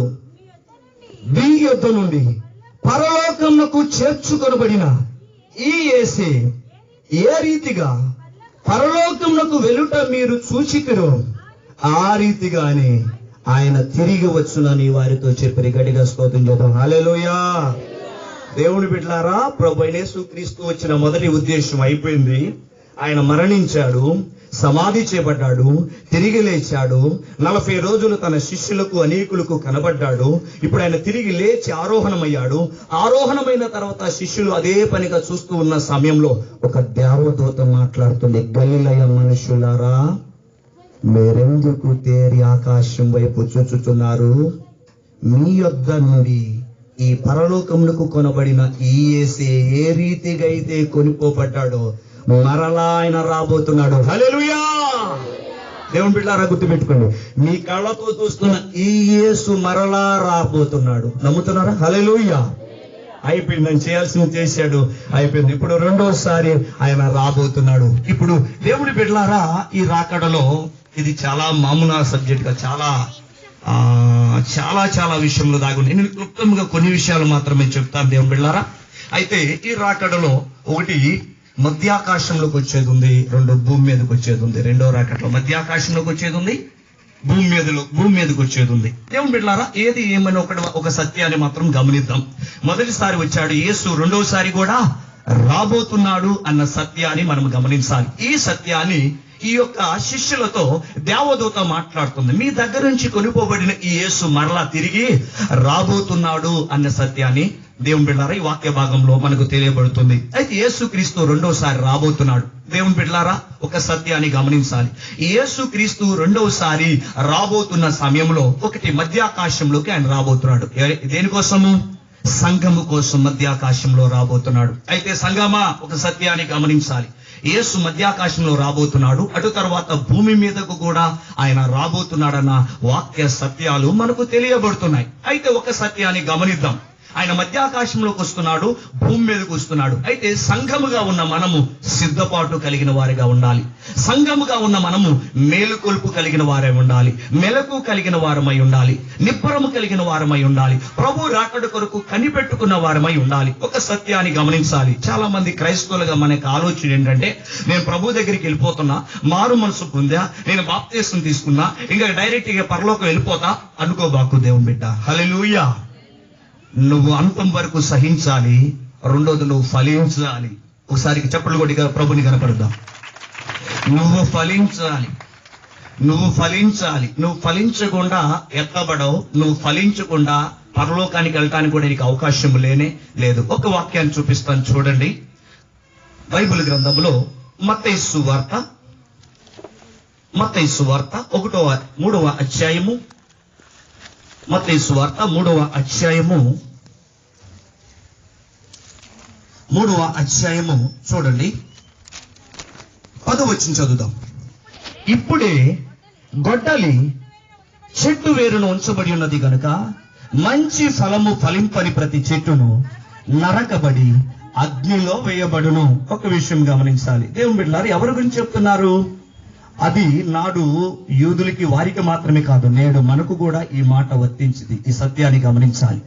మంచి ఫలము ఫలింపని ప్రతి చెట్టు కూడా నరికి అగ్నిలో వేయబడును. అమ్మ గమనించాలి, క్రైస్తవులంగా జరుగుతున్నది ఏమిటయ్యా అంటే, మేము ప్రభువుని నమ్ముకున్నాం, ప్రభు దగ్గరికి వస్తున్నాం, ఇక చర్చికి వెళ్ళిపోతున్నాం, ఇక అయిపోయింది, ఇక పరలోకం వెళ్ళిపోతాం. కాదు దేవుని బిడ్డలారా, ప్రభు నిన్ను సంఘంలో నాటిన తర్వాత ఎందుకు నిన్ను నాటాడు, దేవుడు నిన్ను నాటిన ఉద్దేశం ఏంటో నువ్వు చాలా జాగ్రత్తగా గమనించాలి. ఎందుకు దేవుడు నిన్ను ఎన్నుకున్నాడు, ఎందుకు రక్షణ ఇచ్చాడు, దేవుని బిడ్డలారా నువ్వు గమనించి, నువ్వు ఫలించి, నువ్వు సిద్ధపాటు కలిగి ప్రభు రాకడ కొరకు నువ్వు ఎదురు చూసే వ్యక్తిగా ఉండాలి. చాలా మంది ఏం చేస్తారంటే, బాప్తీసం తీసుకున్నాం, ఇంక అయిపోయింది, ఇంక అంతా అయిపోయినట్టే, ఇంక పరలోకం వెళ్ళిపోతాం, ఇంక ఎలా జీవించినా పర్లేదు. కాదు, నువ్వు ఎలా పడితే అలా జీవిస్తే, బాప్తీసం తీసుకుని ఎలా పడితే అలా జీవిస్తే పరలోక రాజ్యానికి వెళ్ళటానికి అవకాశం లేనే లేదు. మంచి ఫలాలు నువ్వు ఫలించినప్పుడు మాత్రమే దేవుని బిడ్డలారా ప్రభు రాకడలో నువ్వు ఎత్తబడతావు. రెండోది, ప్రభుతో పాటు ఉంటావు. ఈ సత్యాన్ని నువ్వు గమనించవలసిన అవసరం ఎంతైనా ఉంది. ఇదిగో దేవుని వాక్యం సెలవిస్తుంది, ఇప్పుడు గొడ్డలి చెట్ల వేరున ఉంచబడి ఉన్నది. అమ్మా, ఇప్పుడే గొడ్డలి చెట్ల వేరున ఉంచబడి ఉన్నది. మంచి ఫలము ఫలింపని ప్రతి చెట్టును, చూడండి, మంచి ఫలము ఫలింపని ప్రతి చెట్టును కూడా ఏం చేస్తానన్నాడు ఆయన? నరికి అగ్నిలో వేస్తానన్నాడు. దేవుని బిడ్డలారా, క్రీస్తును కలిగి ఉన్న మనము మంచి ఫలాలు ఫలించాలి. ఫలింపు అనేది మన జీవితంలో కనబడాలి. ఒక విషయం చెబుతాను వినండి, ఒక సత్యాన్ని మీరు గమనించాలి. హల్లెలూయా, హల్లెలూయా. దేవుని బిడ్డలారా, ఒక సత్యాన్ని గమనించినట్లయితే, ఒక వ్యవసాయకుడిని చూడండి. వరి నాటు వేసిన తర్వాత ఇక వరి నాటేసేసి ఇంక ఇలాగుంటే సరిపోతుందని అనుకుంటాడా? వ్యవసాయకుడు ఆ చేలో వరి నాటు వేసేటప్పుడు ఒక ఉద్దేశం కలిగి ఉంటాడు. నేను వేసిన ఈ వరి ఇప్పుడు ఎదగాలి, అది కంకెలు వేయాలి, అది ఫలించాలి. ఒకవేళ గనక వ్యవసాయకుడికి అది నాటిన చెట్టు నాటినట్టే ఉండి అది ఎదగకుండా ఫలించకుండా ఉంటే ఆ వ్యవసాయకుడికి ఎటువంటి ప్రయోజనము లేదు. అమ్మ, అంతదాకెందుకు? ఒక సత్యాన్ని గమనించండి. మన ఇంట్లో పెట్టే చిన్న పూల మొక్క విషయంలో మీరు ఎలాంటి ఆలోచన కలిగి ఉంటారు? మీరు చిన్న పూల మొక్క పెట్టేటప్పుడే మీకేమనుకుంటారు తెలుసా? ఈ పూల మొక్క ఎదగాలి, ఇది పూత పుయ్యాలి, ఇది పువ్వులు వెయ్యాలి. ఆ చెట్టు గురించే నీకు ఇన్ని ఆలోచనలు ఉంటే, దేవుడు ఆధ్యాత్మికంగా నిన్ను కన్న తర్వాత, తన కుమారుడిగా మార్చుకున్న తర్వాత, తన కుమార్తెగా మార్చుకున్న తర్వాత నువ్వు ఎదుగుదల లేకుండా, నువ్వు మంచి ఫలాలు ఫలింపకుండా, నువ్వు ఫలింపు లేని వ్యక్తిగా ఉంటే గనక నీకు ఎటువంటి ప్రయోజనం లేదు. కాబట్టి సంఘమా, క్రీస్తు రెండవ రాకడలో నువ్వు ఎత్తబడాలి అంటే నువ్వు ఫలించాలని దేవుని వాక్యం సెలవిస్తుంది. అందుకే మంచి ఫలము ఫలింపని ప్రతి చెట్టును కూడా ఆయన నరికి అగ్నిలో వేస్తాడంట. దేవుని బిడ్డలారా, ఒక సత్యం చెప్పమంటారా? ఎందుకు దేవుని బిడ్డలైన వారు ఫలించట్లేదో తెలుసా? ఒక సత్యాన్ని గమనించండి. ఒకసారి వ్యవసాయం చేసే వ్యవసాయకులను అడుగుతారు ఒకసారి. హల్లెలూయా. ఒక వ్యక్తి ఆ యొక్క వరి పొలం వేసిన తర్వాత ఆ వరి ఫలించకపోవటానికి కొన్ని కారణాలు. కొన్నిసార్లు తుఫాను వల్ల వరి పాడవచ్చు, కొన్నిసార్లు తెగులు వల్ల వరి పాడవచ్చు, కొన్నిసార్లు నీళ్లు లేకపోవటం వల్ల వరి పాడవచ్చు, కొన్నిసార్లు కలుపు వల్ల వరి పాడవచ్చు. గమనించండి, అది ఫలింపు లేకపోవటానికి అది తుఫాను వల్ల కారణం కావచ్చు, తెగులు వల్ల కారణం కావచ్చు, నీళ్లు లేకపోవటం వల్ల కారణం కావచ్చు, కలుపు వల్ల కారణం కావచ్చు. ఒకటే కారణం కాదు. క్రైస్తవులమైన మనము కూడా ఫలింపు లేకపోవటానికి రకరకాల కారణాలు మనకు కలుగుతున్నాయి. ఆ కారణం ఏమిటన్నది మనమే అన్వేషించాలి, అవగాహన కలిగి ఉండాలి. ఒక సత్యాన్ని చెప్తాను, గమనించండి. మొదటి శతాబ్దంలో సంఘము విస్తారంగా దేవునిలో ఎదిగి ఫలించింది. దానికి మూలం ఏమిటో తెలుసా? గమనించండి. మొదటి శతాబ్దంలో సంఘము విస్తారంగా ఎదిగి ఫలించింది. మీరు గనక గమనించినట్లయితే అక్కడ పేతురు వాక్యం విన్నవారు 3000 మంది. వారు చేసిన కార్యం ఏంటో తెలుసా? వారు ప్రభునందు విశ్వసించారు, మారు మనసు పొందారు, బాప్తిసం తీసుకున్నారు, ప్రభు బిడ్డలుగా మారిన తర్వాత 4 విషయాలు ఎడతెగక ఉన్నారంట. 1, అపోస్తుల బోధ యందు ఎడతెగక ఉన్నారు. 2, రొట్టె విష్ట యందు ఎడతెగక ఉన్నారు. 3, సహవాసమందు ఎడతెగక ఉన్నారు. 4, ప్రార్థన యందు ఎడతెగక ఉన్నారు. దేవుని బిడ్డలారా గమనించండి. అమ్మా, ప్రార్థనలో ఎడతెరపి లేకుండా ఉన్నారు, సహవాసంలో ఎడతెరపి లేకుండా ఉన్నారు, రొట్టె విషయంలో ఎడతెరపి లేకుండా ఉన్నారు, అపోస్తుల బోధలో ఎడతెరపు ఉన్నారు. క్రైస్తవులమైన మనము బాప్తిసం తీసుకున్నాం, ఇంకా ఎలా ఉన్నా పర్వాలేదు, ఇంకా మనం ఈ ప్రభు రాకడలో ఎత్తబడతాం, మనం ఫలిస్తాం అనుకున్నాం. లేదు దేవుని బిడ్డలారా, దేవుని బిడ్డలమైన కొన్నిసార్లు మనం చేస్తున్న తప్పు ఏంటంటే ప్రభు నమ్ముతున్నాం కానీ సహవాసం ఉండదు, దేవుని సన్నిధికి వెళ్ళాం, ఆదివారాలు కూడా ప్రభుతో గడపం, రొట్టె విషయాలు ఉన్నాం, ప్రార్థన జీవితం అనేది ఉండదు, అపోస్తుల బోధలో మనం నిలవం. ఇలాంటి యొక్క కార్యములు మన జీవితంలో లేకపోవటం బట్టి మనలో ఎదుగుదల లేని వారిగా, ఫలింపు లేని వారిగా ఉంటున్నాం. మొదటి శతాబ్దంలో ఈ 4 విషయాల్లో వాళ్ళు ఎడతెగగా ఉన్నారు. గమనించండి. హల్లెలూయా. దేవుని బిడ్డలారా, ఈ 4 అనుభవాలు కనుక మన దగ్గర లేకపోతే కనుక మనం దేవుళ్ళో ఎదగము, ఫలించం. అయితే ఇంకొక సత్యాన్ని చెబుతాం. ఇది దేవుళ్ళో ఎదగపోవటానికి, ఫలించపోవటానికి ఇదొక అనుభవం. అయితే దేవుని సంగమా ఇంకో సత్యాన్ని గమనించాలి. మరి ఫలించకపోవటానికి ఇంకొక కారణం ఏంటో తెలుసా? ప్రభువైన యేసుక్రీస్తు వారు 4 విత్తనాల గురించి ఉపమానం చెప్పారు. ఒక విత్తనము త్రోవ పక్క పడింది, మరొక విత్తనము రాతి నేల పడింది, 3వ విత్తనము ముళ్ళ పొదల్లో పడింది, 4వ విత్తనము మంచి నేల పడింది. ఈ 4 విత్తనాల్లో 3వ విత్తనం గురించి యేసు ప్రభు ఏమని చెప్తారో తెలుసా? నిష్ఫలమైపోయింది, ఫలింపు లేనిదిగా ఉందంట. ఈ 3వ విత్తనం ఎలా ఉందంట? అమ్మ చెప్పండి, ఎలా ఉంది? ఫలింపు లేనిదిగా ఉందంట. అంటే ఎదగటానికి ఎదిగింది కానీ దాంట్లో ఏమీ లేదు, ఫలింపు లేదు. ఇది ఫలించకపోవటానికి గల కారణం ఏంటంటే యేసు ప్రభు దాని గురించి అర్థం ఏం చెప్పారు తెలుసా? హల్లెలూయా. దేవుడు, ఐహిక విచారాలు, ఇతరమైన ఆపేక్షలు, ధనమోసములు. గమనించాలి. ఐహిక విచారాలు, దేవుని నమ్ముతున్నాం కానీ ఐహిక విచారాలు నిన్ను ఎదగకుండా, ప్రభువులో ఫలించకుండా నిన్ను కృంగదీస్తూ ఉన్నాయి. ఒక వ్యక్తి నేను అడిగా, అయ్యా ఎందుకు నువ్వు ప్రార్థన చేయలేకపోతున్నావు? ఏం ప్రార్థన చేస్తావయ్యా? మోకాలేసి ప్రార్థన చేయగానే నా అప్పులు గుర్తుకు వస్తున్నాయి. కొంతమంది మోకాలేసి ప్రార్థన చేయగానే భార్య గుర్తుకొచ్చింది, పిల్లలు గుర్తుకొస్తారు, సమస్యలు గుర్తుకొస్తాయి, రకరకాల అన్ని కూడా గుర్తుకొచ్చి ఐహిక విచారం కృంగదీసి మనిషిని ఫలింపు లేకుండా చేస్తున్నాయి. దేవుని సంగమా గమనించండి. మనం ఇది చాలా జాగ్రత్తగా గమనించాలి. ఏదో ప్రభు దగ్గరికి వెళ్తున్నామంటే వెళ్తున్నాం కాదు. అసలు ఎందుకు ఎదగట్లా, ఎందుకు ఫలించట్లా, నేను ఫలించకపోవటానికి గల కారణం ఏంటి? మీరు గమనించాలి. కొన్నిసార్లు సహవాసం లేకపోవటం వల్ల, ప్రార్థన లేకపోవటం వల్ల, రొట్టె విష్ట లేకపోవటం వల్ల, బోధ లేకపోవటం వల్ల ఫలించట్లా. కొన్నిసార్లు ఇలాంటి అనుభవాలు కలిగి ఉన్న ఐహిక విచారాలు కృంగదీస్తూ ఉన్నాయి. ప్రార్థన చేస్తుంటే భార్య గుర్తుకొస్తాడు, భర్త గుర్తుకొస్తాడు, పిల్లలు గుర్తుకొస్తాడు. అయ్యో నా భర్త త్రాగుల్లో ఉన్నాడు, లేకపోతే నా భార్య ఎలాగుంది, నా పిల్లలు ఎలా ఉన్నారు, లేకపోతే అప్పుల సమస్య, రకరకాల సమస్యలతో నువ్వు కృంగిపోతున్నావు. మోకాలు వేస్తుంటే నువ్వు ప్రార్థన చేయలేకపోతున్నావు, కృంగిపోతున్నావు. ఇవే ఆలోచనలు. లేకపోతే పిల్లలకి ఎలా పెళ్లి చేయాలి, ఇక ఈ సమస్యలు ఎలా, ఐహిక విచారాలు నిన్ను ఎదగకుండా, ఫలింపు లేకుండా చేస్తున్నాయి. ఇది కూడా గమనించాలి. ఇంకా ఐహిక విచారాలు మాత్రమే కాదు, ధనమోసములు, ధనాపేక్ష, ఇది సమస్త కీడులకు మూలం.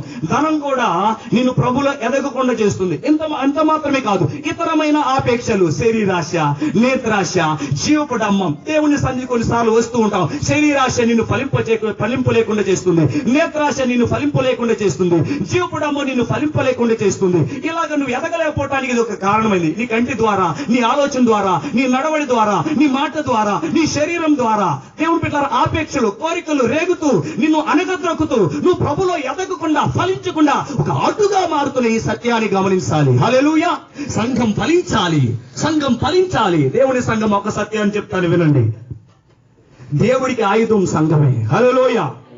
దేవుడికి ఆయుధం సంఘమే. అర్థమవుతుంది? దేవుడికి ఆయుధం సంఘమే. ఒక సత్యాన్ని గమని, దేవుడు డైరెక్ట్ గా తన ప్రెజెన్స్ రిలీజ్ చేయడు.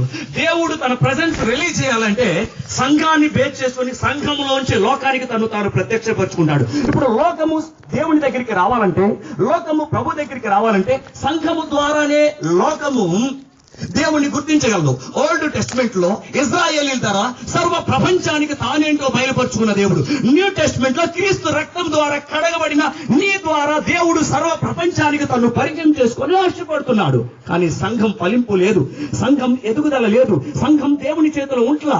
దేవుని బిడ్డలారా గమనించండి, ఇలాగా ఉన్నప్పుడు మాత్రమే మనం ఫలిస్తాం, రెండోదిగా ఎదుగుతాం. అంత మాత్రమే కాదు, మన ద్వారా దేవుని మహిమ బయటకు వచ్చింది. నా మాట గమనించాలి దేవుని బిడ్డలారా. ఒక సత్యం ఏంటంటే, సాతానుడు కనపడడు, సాతాను క్రియలు కనపడతాయి. దేవుడు కనపడడు, దేవుని క్రియలు కనపడతాయి.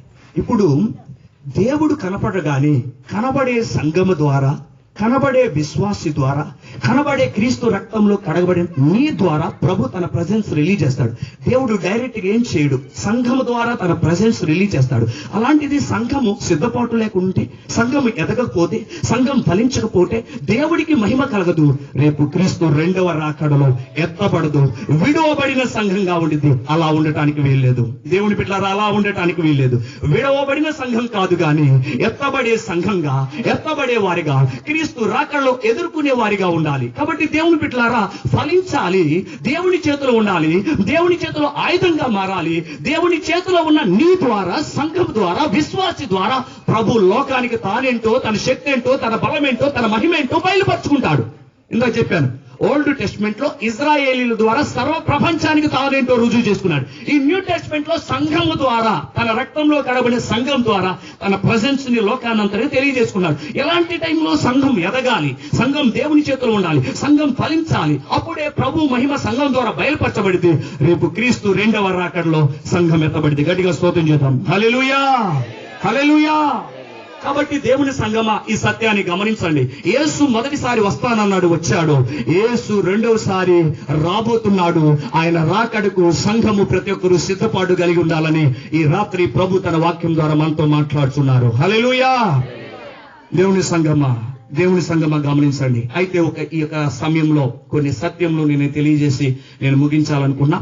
అయితే ప్రభు అయిన యేసుక్రీస్తు వారు రెండవ రాకడకు యేసు ప్రభువే నోరు తెరిచి కొన్ని విషయాలు చెప్పాడు. ఒక్కసారి ఆ లేఖనాన్ని చదివి ముందుకు సాగుదాం. నేను కొద్ది సమయంలో ముగిస్తాను. చూడండి, బైబిల్ గ్రంథంలో మత్తయి సువార్త, అందరం కూడా బైబిల్ గ్రంథం తెరచి మత్తయి సువార్త 24వ అధ్యాయము 37వ వచనం చదువుదాం. నోవాహు దినములు ఎలాగుండెను, మనుష్య కుమారుని రాకడయు అలాగే ఉండును. జల ప్రళయమునకు ముందటి దినములలో నోవాహు ఓడలోనికి వెళ్ళిన దినము వరకు వారు తినుచు, త్రాగుచు, పెండ్లి చేసుకునుచు, పెండ్లికిచ్చుచు నుండి జల ప్రళయం వచ్చి అందరినీ కొట్టికొనిపో వరకు ఎరుగకపోయి, అలాగునని మనుష్య కుమారుని రాకడ ఉండును. గట్టిగా స్తోత్రం చేద్దాం. హల్లెలూయా. దేవుని సంగమా, మరొక వాక్య భాగాన్ని మీకు చూపించాలనుకుంటున్నాను. లూకాసు సువార్త 17వ అధ్యాయము 27వ వచనం చదువుదాం. 17:27 అమ్మా. నోవాహు ఓడలోనికి వెళ్ళిన దినం వరకు తినుచు, త్రాగుచు, పెండ్లాడుచు, పెండ్లికి ఇవ్వడుచు నుండి వచ్చి లోతు దినములలో జరిగినట్లు జరుగును. జనులు తినుచు, త్రాగుచు, కొనుచు, అమ్ముచు, వారు నాటుచు, ఇండ్లు కట్టుచు నుండిరి. అయితే లోతు సొదొమ విడిచిపోయిన దినమున ఆకాశం నుండి అగ్ని గంధకములు కురిసి వారినందరినీ నాశనం చేసినం. ఆ ప్రకారమే మనుష్య కుమారుడు ప్రత్యక్ష బగు దినమున జరుగును. గట్టిగా స్తోత్రం చేద్దాం. హల్లెలూయా, హల్లెలూయా. దేవుని ప్రజలారా, యేసు ప్రభువే తన నోరు తెరిచి స్పష్టంగా ఒక సత్యాన్ని మాట్లాడారు. గమనించండి. ఆయన రాకడను గురించి అద్భుతమైన 2 సత్యములు ప్రభు యేసుక్రీస్తు వారు చెప్పారు. ఒకటి, యేసుక్రీస్తు రెండవ రాకడికి 1 నోవాహు దినములు, 2 లోతు దినాలు. నా రాకడ సమయంలో నోవాహు దినములు ఎలాగుంటాయో అలాంటి పరిస్థితులు భూమి మీద కనపడితే నేను ఈ భూమి మీదకి వస్తా. లోతు దినములో ఏం జరిగిందో భూమి మీద అలాంటి కార్యాలు జరిగితే నా రాకడ అతి సమీపంగా ఉంది. మనిషి కుమారుడు అలాంటి దినాల్లో ప్రత్యక్షమవుతాడు అన్న సత్యాన్ని గమనించండి. అమ్మ, యేసుక్రీస్తు రెండవ రాకడికి యేసు ప్రభే పౌలు భక్తుడు మాట్లాడారు, పేతురు భక్తుడు మాట్లాడారు. కానీ మనం యేసుక్రీస్తు మాట్లాడిన మాటను ప్రాముఖ్యంగా పట్టుకుందాం. హల్లెలూయా. పేతురు గ్రంథంలో పేతురు కూడా మాట్లాడాడు, పౌలు కూడా మాట్లాడాడు. కానీ యేసు ప్రభువే తన స్వయాన నోటితో మాట్లాడిన మాటలు ఏంటంటే, నోవాహు దినములు ఎలాగుండెనో మనుష్య కుమారుని దినములు కూడా అలాగే ఉండేది. లోతు దినములు ఎలాగుంటాయో మనుష్య కుమారుని రాకడ దినాలు అలాగుంటాయి. యేసు క్రీస్తు రెండోసారి రావటానికి రెండు విధములైన పరిస్థితులు చెప్పాడు. ఒకటి నోవాహు దినములు, రెండు లోతు దినములు. దేవుని బిడ్డలారా, నోవాహు దినములు ఎలాగున్నాయో, లోతు దినములు ఎలాగున్నాయో అలాగా కనుక ఈ భూమి మీద అలాంటి పరిస్థితులు కనపడుతుంటే ఖచ్చితంగా యేసు ప్రభు అలాంటి పరిస్థితులు కనపడితే ఈ భూమి మీదకి వస్తానని యేసు ప్రభే స్వయాన చెప్పాడు. మంచిది దేవుని సంగమ, ఒక్కసారి అసలు నోవాహు దినాలు ఎలా ఉన్నాయి, లోతు దినాలు ఎలా ఉన్నాయి, ఈ వాక్యాలు మనం ఒకసారి చూసుకుందాం. చూద్దాం బైబిల్ గ్రంథంలో ఆది కాండము 6వ అధ్యాయము 9వ వచనం చదువుదాం. నోవాహు వంశావళి ఇది. నోవాహు నీతిపరుడును తన తరంలో నిందారహితుడై ఉండెను. నోవాహు దేవునితో కూడా నడిచిన వాడు. షేము, హాము, యాపేతను ముగ్గురు కుమారులను నోవాహు కనెను. భూలోకము దేవుని సన్నిధిని చెడిపోయి ఉండెను. భూలోకము బలత్కారంతో నిండి ఉండెను. దేవుడు భూలోకమును చూచినప్పుడు అది చెడిపోయి ఉండెను. భూమి మీద సమస్త శరీరులు తమ మార్గమును చెరిపి వేసుకుని ఉండిరి. దేవుడు నోవాహుతో సమస్త శరీరుల మూలంగా భూమి బలత్కారంతో నిండి ఉన్నది గనుక నా సన్నిధి వారి అంతము వచ్చున్నది. హల్లెలూయా. దేవుని సంఘమా, నోవాహు దినాల్లో ఏం జరుగుతుందో ఇప్పుడు మనం చదువుకున్న లేఖన భాగాల్లో మనం చూసాం. భూమి అంట బలత్కారంతో నిండిపోయిందంట. భూలోకం అంట దేవుని సన్నిధిని చెడిపోయిందంట. మనుషులు బలత్కారం కలిగిన వారిగా ఉన్నారు. మనుషులు తమ మార్గాలను సైతం చెరిపి వేసుకున్నారంట. ఈ మనుషులందరి వల్ల కూడా భూమికి అంతము కూడా వస్తున్నదన్న సత్యాన్ని ఈ వాక్య భాగాల్లో చూస్తున్నాం. మరొకసారి ఇంకొక లేఖనం కూడా మనం చూస్తాం బైబిల్ గ్రంథంలో. చూద్దాం ఆది కాండము 19వ అధ్యాయము 4వ వచనం చదువుదాం. వారు పండు కొనక ముందు ఆ పట్టణస్థులు అనగా సొదొమ మనుషులు, బాలురను, వృద్ధులను, ప్రజలందరూ నలుదిక్కుల నుండి కూడి వచ్చి ఆ ఇల్లును చుట్టవేసి లోతును పిలిచి, ఈ రాత్రి నీ యొద్దకు వచ్చిన మనుషులు ఎక్కడా? మేము వారిని కూడినట్లు మా యుద్ధకు వారిని వెలుపలికి తీసుకుని రమ్మని అతనితో చెప్పగా. మంచిది, చాలు దేవుని సంగమా. ఇక్కడ దేవుని ప్రజలారా, నోవాహు దినాల్లో పరిస్థితులు ఎలాగున్నాయో చూసాం. ఇప్పుడు ఈ యొక్క సొదొమ గొమొర పట్టణాలని దేవుడు నాశనం చేసే ముందుగా అసలు ఈ పట్టణపు పరిస్థితులు ఏంటో కొంచెం ఇక్కడ మనం గమనిస్తున్నాం. లోతు సొదొమ గొమొర పట్టణాలకు వెళ్ళేటప్పుడే దాని గురించి ఏమని రాబడింది, ఆ పట్టణస్తులంట దుష్టులు పాపులుగా ఉన్నారంట. ఇప్పుడు గనక ఇక్కడ మనం చూసినట్లయితే ఈ లోతు ఉన్న పట్టణం, ఈ పట్టణ ప్రజలు ఎలాగా ఉన్నారంటే బాలురు, వృద్ధులు, సకల విధములైన ప్రజలు అందరూ కూడా పాపము చేయడానికి పూనుకున్నారు. అమ్మా గమనించండి, ఈ లోతు ఉంటున్న పట్టణంలో పరిశుద్ధులనే వాళ్లే కనపడతలా. భయంకరంగా ఈ యొక్క సొదొమ గొమొర పట్టణాలు చెడిపోయినాయి. పిల్లలు పాపంలో ఉన్నారు, వృద్ధులు పాపంలో ఉన్నారు, మనుషులందరూ పాపంలో ఉన్నారు. అసలు పరిశుద్ధుడే కనపడతలా. ఆ పట్టణం అంతా చెడిపోయి ఉంది. ఎందుకంటే లోతు ఆ రాత్రి ఆ దేవదూతల్ని తన ఇంట్లోకి చేర్చుకున్న సమయంలో ఇక్కడ లోతు దగ్గరికి వచ్చిన దేవదూతల్ని చెరపటానికి, పాడు చేయటానికి ఎవరెవరు వెళ్ళారో తెలుసా? పిల్లలు వెళ్ళారంట. అరే, పిల్లలు కూడా కామవాంఛలు. వృద్ధులు వెళ్ళారంట. అదే వయసు మీరిపోయిన వాళ్ళు కూడా కామవాంఛలు, చెడు అనుభవించాలి. ప్రజలందరూ కూడా ఆ ఇంటి దగ్గరికి వెళ్ళారంట. కారణం ఏంటో తెలుసా? దేవదూతలు లోతు ఇంటి దగ్గరికి రాగానే ఆ రాత్రి ఆ పట్టణస్తులందరూ ఆ ఇంటిని చుట్టుముట్టి, చిన్నపిల్లలు, పెద్దవారు, ప్రజలందరూ కూడా చుట్టుముట్టి, అంటే మీకు ఏమర్థమవుతుంది? ఎంత భయంకరమైన పాపులుగా ఉన్నారో, ఎంత బలత్కారంతో ఉన్నారో, ఎంత తమ మార్గాల్ని చెరిపి వేసుకున్నారో, ఎంత వ్యభిచారులుగా ఉన్నారో, ఎంత తినుచు తాగుచు భయంకర స్థితిలో ఉన్నారు.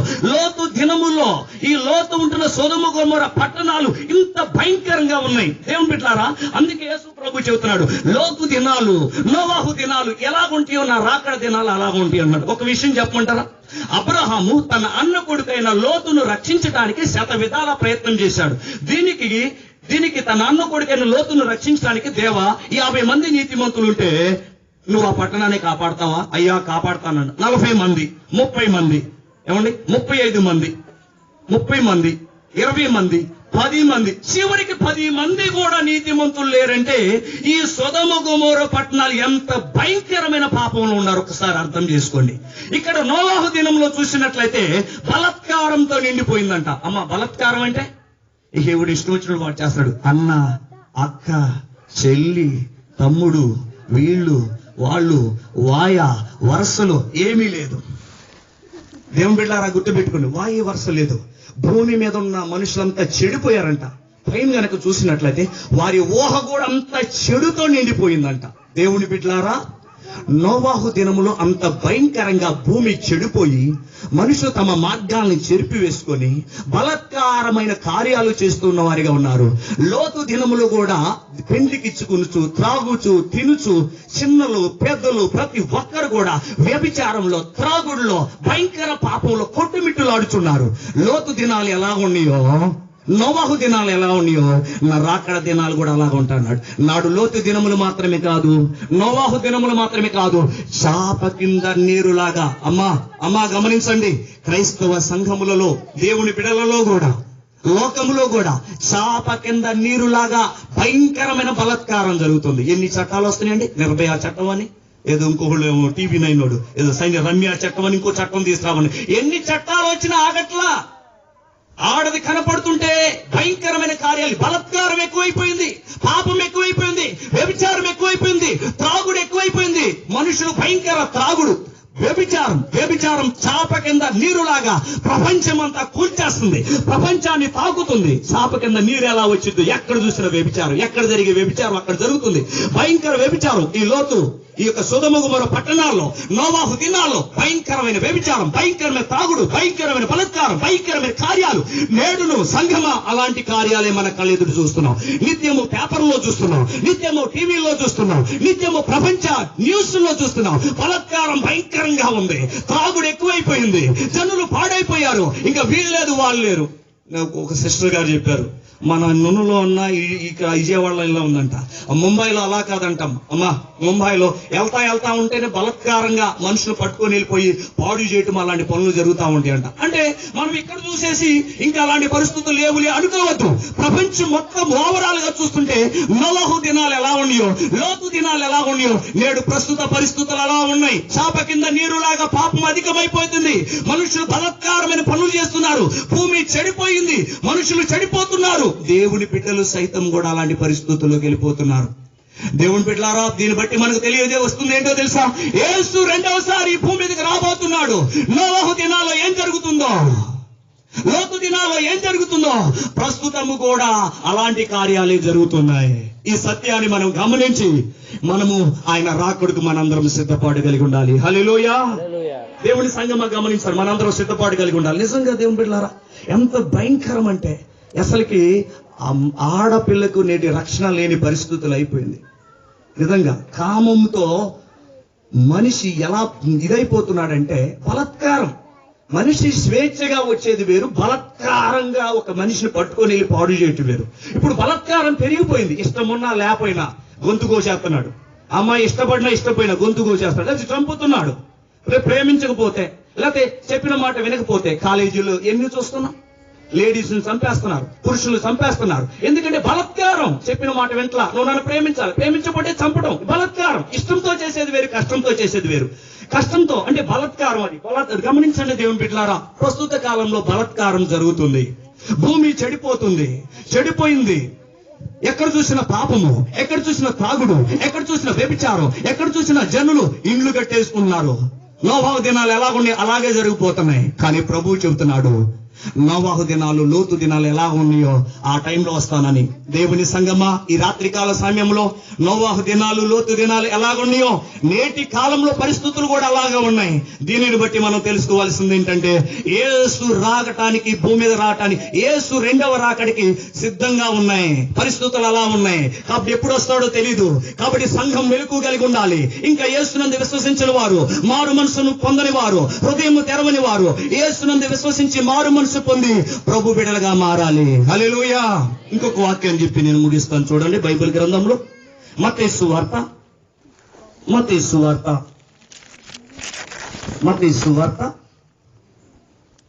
చూద్దాం. మత్తయి సువార్త 24వ అధ్యాయము 3వ వచనం చదువుదాం. ఆయన ఒలీవ కొండ మీద కూర్చున్నప్పుడు శిష్యులు ఆయన వద్దకు ఏకాంతంగా వచ్చి, ఇవి ఎప్పుడు జరుగును? రాకడకును యుగ సమాప్తికి సూచనలేవి. ఒక్క నిమిషం ఆగుదాం. హల్లెలూయా. ఇందాక రాకడారా, ఇక్కడ యేసు ప్రభు శిష్యులు రెండు అడిగారు. ఒకటి రాకడ అడిగారు, ప్లస్ రెండోది యుగ సమాప్తి అడిగారు. అమ్మా గమనించండి, ఒకటి రాకడ, రెండోది ఇక్కడ వచ్చేసరికి యుగ సమాప్తి గురించి కూడా అడిగారు. అర్థమవుతుందా? నీ రాకడకు, రెండోది యుగ సమాప్తికి సూచనలు. ఇందాక దాకా రాకడ అన్నాం, కానీ ఇక్కడ వచ్చేసరికి యేసు ప్రభు శిష్యులు యుగ సమాప్తి గురించి కూడా అడుగుతున్నారు. రాకడకు యుగ సమాప్తికి సూచనలు ఏంటి అంటున్నారు. మంచిది, ఒకసారి చదువుదాం. యేసు ఇట్లా, నేను ఎవడును మిమ్మను మోసపరచకుండా చూచుకొనిడి. అనేకులు నా పేరట వచ్చి నేనే క్రీస్తునని చెప్పి పలువురిని మోసపరిచెదరు. మరియు మీరు యుద్ధంలో గుర్చియు, యుద్ధ సమాచారం గుర్చియు వినబోదురు. మీరు కలవర పడకుండా చూసుకోండి. ఇవి జరగవలసిన గాని అంతం వెంటనే రాదు. జనం మీదకి జనమును, రాజ్యం మీదకి రాజ్యము లేచును. అక్కడక్కడ కరువులు, భూకంపం కలుగును. ఇవన్నీ వేదనకు ప్రారంభము. అప్పుడు జనులు మిమ్మల్ని శ్రమల పాలు చేసి చంపెదరు. మీరు నా నామం నిమిత్తం సకల జనముల చేత ద్వేషింపబడుదురు. అనేకులు అభ్యంతరపడి ఒకరినొకడు అప్పగించి ఒకరినొకడు ద్వేషింతురు. అనేకులైన అబద్ధ ప్రవక్తలు వచ్చి పలువురు మోసపరిచెదరు. అక్రమం విస్తరించుట చేత అనేకుల ప్రేమ చల్లారు. అంతవరకు సహించిన వాడే రక్షింపబడును. మరియు ఈ రాజ్య సువార్త సకల జన్మలకు సాక్షాత్తమై లోకమంతటా ప్రకటింపబడును. అటు తరువాత అంతము వచ్చును. 29వ వచనం కూడా ఒకసారి చదువుతామండి. ఆ దినములో శ్రమ ముగిసిన వెంటనే చీకటి సూర్యుని కమ్మును, చంద్రుడు కాంతినీయడు, ఆకాశమందు నక్షత్రము రాలును, ఆకాశమందుల శక్తులు కదిలింపబడును. అప్పుడు మనిషి కుమారుని చూసిన ఆకాశమందు కనబడును. అప్పుడు మనిషి కుమారుడు ప్రభావముతోను మహామహిమతోను ఆకాశ మేఘారులై వచ్చుట చూచి భూమి మీద ఉన్న సకల గోత్రములు వారు రొమ్ము కొట్టుకుందురు. మరియు ఆయన గొప్ప బోరతోను తన దూతలను పంపును. వారు ఆకాశం యొక్క ఈ చివరి నుండి ఆ చివరి వరకు నలుదిక్కుల నుండి ఆయన ఏర్పరచుకొనిన వారిని పోగు చూపురు. హల్లెలూయా. దేవుని బిడ్డలారా గమనించండి, ఇక్కడ రెండు సత్యాలు మనకు కనపడుతుంది. ఒకటి రాకడ అన్నారు, రెండోది యుగ సమాప్తి. అంటే యుగ సమాప్తి అంటే క్లైమాక్స్. యుగ సమాప్తిలో జరిగే కార్యక్రమం ఏంటంటే యేసు భూమి మీదకి వస్తాడు. హల్లెలూయా. అర్థమవుతుంది? యుగ సమాప్తిలో క్లైమాక్స్ జరిగే కార్యక్రమం ఏంటంటే యేసు భూమి మీదకి వస్తాడు. అప్పుడు ఏం జరిగిద్దంటే భూమి మీద ఉన్న సకల గోత్రాల వారు కూడా రొమ్ము కొట్టుకుంటారని దేవుని వాక్యం సెలవిస్తుంది. అయితే దేవుని బిడ్డలారా, పైన కూడా కొన్ని సత్యాలు చెప్పాడు. ఏం చెప్పాడు తెలుసా? రాకడకు యుగ సమాప్తికి సూచనలు ఏంటని చెప్పాడు. జనం మీద జనం లేచిదంట, రాజ్యం మీదకి రాజ్యం లేచిదంట, అక్కడక్కడ కరువులు కలుగుతాయంట, భూకంపాలు కలుగుతాయంట. ఇవన్నీ మనం చూస్తున్నాం. అని అంతం వెంటనే రాదన్నాడు. హల్లెలూయా. వీటిని చూసి అంతం వెంటనే రాదు. ఇక్కడ గమనించాలి, వీటిలో చాలా కార్యాలు మనం చూస్తున్నాం. జనాల మీదకి జనాలు లేవటం, ఏమండి, ప్రతి దానికి కుల గొడవలు, జనం మీద జనం, మా కులం మా జాతి, ఇలా వాళ్ళు వీళ్ళకు తనుకుంటాం, వాళ్ళని తనుకుంటాం, ఆ దేశం ఈ దేశం మీదకి వెళ్తాం, వాళ్ళని ఇలా రకరకాల జనం మీదకి జనం, రాజ్యం మీదకి రాజ్యం, కరువులు వస్తున్నాయి, భూకంపాలు వస్తున్నాయి. ప్రస్తుతం ఇవన్నీ చూస్తున్నాయి. ఎక్కడ చూసినా రోజు భూకంపం, అక్కడో ఇక్కడో ఎక్కడొక్కడు భూకంపం వస్తానే ఉంటుంది. అయినా అంతం వెంటనే రాదు. అంతం వెంటనే ఇవి జరగవలసి ఉన్నాయి. అంతం యేసు అక్కడ వెంటనే చెప్పి అంతం వెంటనే రాదు. గమనించాలి. అంటే యుగ సమాప్తి ఫైనల్ లో జరిగే కార్యక్రమం ఏంటంటే ఇవన్నీ జరగాలి. ఈ రాజ్య సువార్త లోకమందంతటా ప్రచురించబడాలి. అటు తర్వాత అంతం వచ్చింది. అప్పుడు ప్రభువైన యేసుక్రీస్తు వారు మేఘారుడై భూమి మీదకి వస్తాడు. భూమి మీద సకల గోత్రాల వారు రొమ్ము కొట్టుకుంటారంట. దేవుని సంగమా, అయ్యో, ఎందుకు మేము యేసు ప్రభుని విశ్వసించలేదు?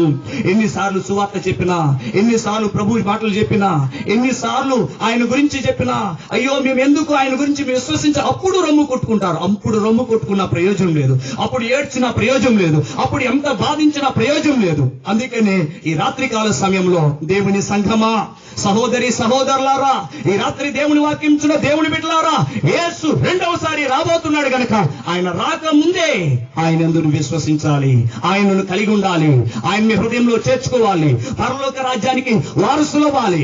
యేసు రాబోతున్నాడు, యేసు రాబోతున్నాడు.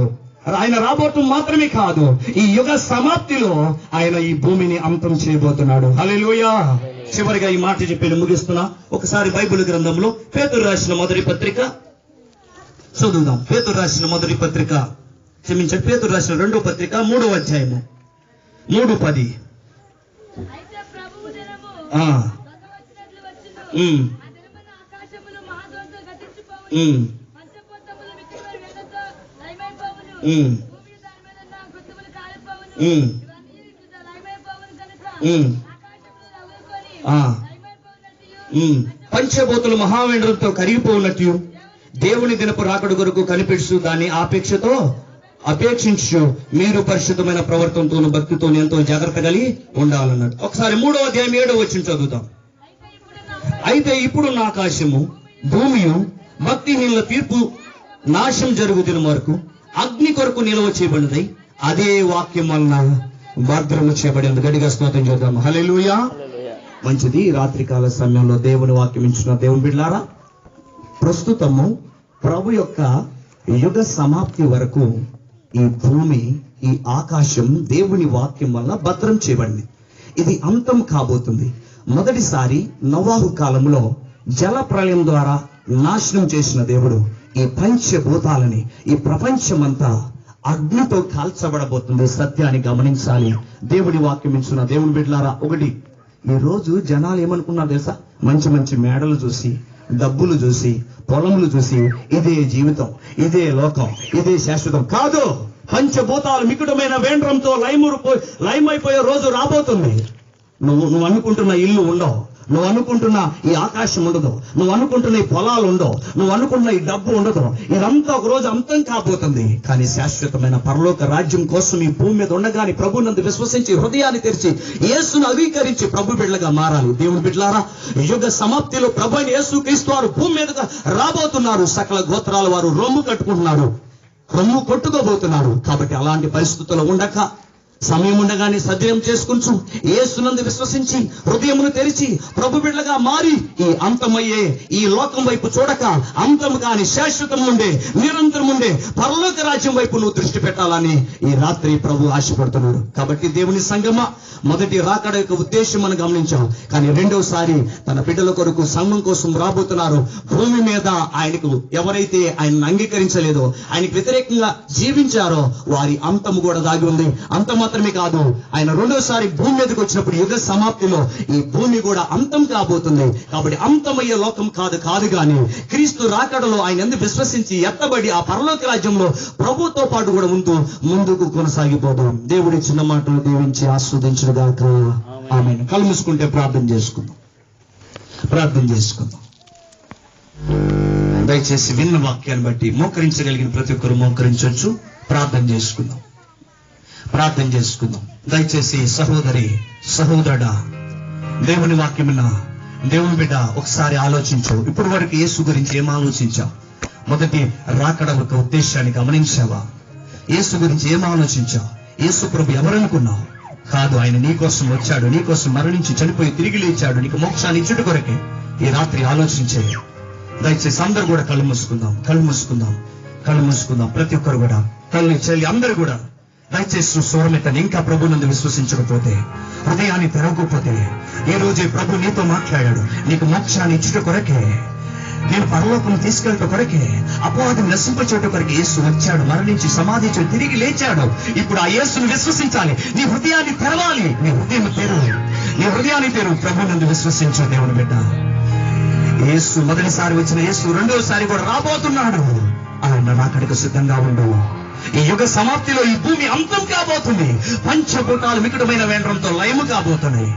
ఈ యుగ సమాప్తిలో జరగబోయే కార్యం, ఈ భూమి అంతం కాబోతుంది. ఈ సూర్యుడు ఉండడు, ఈ భూమి ఉండదు, ఈ మేడలు ఉండవు, ఈ మధ్యలో ఉండవు, ఈ పొలములు ఉండవు, నువ్వు ఆశిస్తున్నట్టు డబ్బు ఉండదు. ఇంకా డబ్బు మీదేనా, ఇంకా మేడల మీదేనా, ఇంకా ఈ లోక సంబంధమైన వాటి మీదేనా? సహోదరి సహోదరుడా, ఇవి శాశ్వతం కాదు, ఇవి అంతం కాబోతున్నాయి. ఇదిగో ప్రభు నీ కొరకు రాజ్యాన్నిచ్చుటకు సిద్ధంగా ఉన్నాడు. పరలోకం శాశ్వతం, శాశ్వతమైన దానికోసం ఉండాలి. ఉండాలి అంటే ఈ రాత్రే నీ హృదయాన్ని తెరవాలి, ఈ రాత్రే నీ హృదయంలోకి ఆహ్వానించాలి. సంఘమా, దేవుణ్ణి ఆహ్వానించిన నీవు ఫలించాలి. నీకు సహవాసం కావాలి, నీకు ఉపదేశం కావాలి, నీకు ప్రార్థన కావాలి, నువ్వు ఫలించాలి. ఐక్య విచారాలతో ఉండడానికి వీల్లేదు, ధనమోసంతో ఉండడానికి వీల్లేదు. శరీరాశ, నేత్రాశ, చూపడము నేను ఫలించకుండా చేస్తున్నాను. సంఘమా, ప్రభు రక్తంలో కడగబడిన దేవుని బిడ్డ, మేల్కో, నువ్వు ఫలించాలి. నీలోంచే ప్రభు తన మహిమను బయలుపరచాలనుకున్నాడు. ఈ రాత్రే నువ్వు ఫలిస్తున్నావా లేదా? వెళ్తున్నావు దేవుని సన్నిధి మంచి, నువ్వు ఫలిస్తున్నావా? నీలోంచి ప్రభు మహిమ బయటకు వస్తుందా లేదా? ఎలాగున్నా ఒకసారి ఆలోచించే. అందరూ కూడా ప్రార్థన చేసుకుందాం. అందరూ కూడా వేషము చేత అసూయ చేత మందించిరా యేసయ్యా, వేషము చేత అసూయ చేత మందించిరా యేసయ్యా. సహోదరి, ద్వేషము చేత, అసూయ చేత ఆయన బంధించారు. ఆయన నీ కొరకు నా కొరకు మరణించి సమాధి చెప్పి తిరిగి లేచాడు. రెండోసారి రాబోతున్నాడు. సిద్ధపడదామా? నీ హృదయం తెరుస్తావా? అశాశ్వతమైన లోకంపై దృష్టి పెట్టద్దు, శాశ్వతమైన పరలోకంపై దృష్టి పెట్టు. సిద్ధపడు. ప్రార్థన చేసుకుందాం, ప్రార్థన చేసుకుందాం.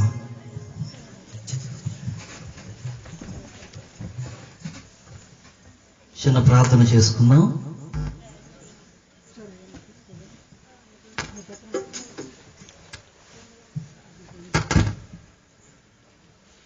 పరిశుద్ధుడవు తండ్రి, మహోన్నతుడా, కృప కలిగినటువంటి యేసు, మీకు వందనాలు. అపారమైన ప్రేమను చూపించి మీ యందు విశ్వాసం ఉంచిన వారికి మీ కృప చేత మీ ప్రవేశము, పరలోక ప్రవేశం దయచేస్తున్నారు. ఇది మా శక్తి చేతను, భక్తి చేతను ప్రభు మీ రాజ్యమునకు మేము రావట్లేదు. మమ్మల్ని మీరు మార్చినందుకు మీకు కృతజ్ఞతలు. మా భక్తి మీ ఎదుట నిలవలేక ఉంటుంది. మా మాటలు, మా తలంపులు మీ సన్నిధిని నిలబడినటువంటి మనుషులు మీ కృప చేత మీ బిడ్డలుగా మమ్మల్ని మార్చుకున్నారు. మీ పరలోక స్వాస్థ్యాన్ని ఇస్తున్నారు. మరలా మమ్మల్ని మీ రాజ్యానికి తీసుకొని పోవడానికి ఈ లోకానికి దిగి వస్తున్నందుకు వందనాలు. లోకం యొక్క పోకడ, మీ రెండవ రాకడ యొక్క విషయాలు మీ గ్రంథంలో మాకు పొందుపరిచారు. చదువుకొని సంతోషపడడానికి, విని ఆనందించి మీ రాజ్య సువార్త నలుగురికి తెలియపరచడానికి ఆనందాన్ని ఇచ్చారు. మీరు మాకు అనుగ్రహించిన సంఘమును బట్టి, కుటుంబాలను బట్టి, ఈ ప్రాంతాలను పెద్దలందరిని బట్టి మీకు వందనాలు చెల్లించుకుంటున్నాము. ఈ కార్యాన్ని ఇంతవరకు నడిపించినందుకు వందనాలు. సహోదరు బాబురావు గారికి ఇచ్చిన మంచి తలాంతును బట్టి మీకు వందనాలు చెల్లించుకుంటున్నాం.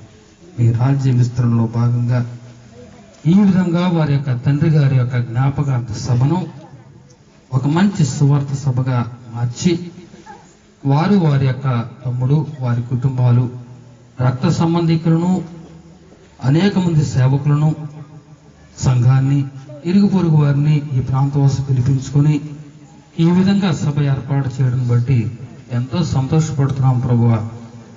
వారి కుటుంబాన్ని, వారి సంఘాన్ని, కూడి వచ్చిన ప్రతి ఒక్కరిని దీవించండి.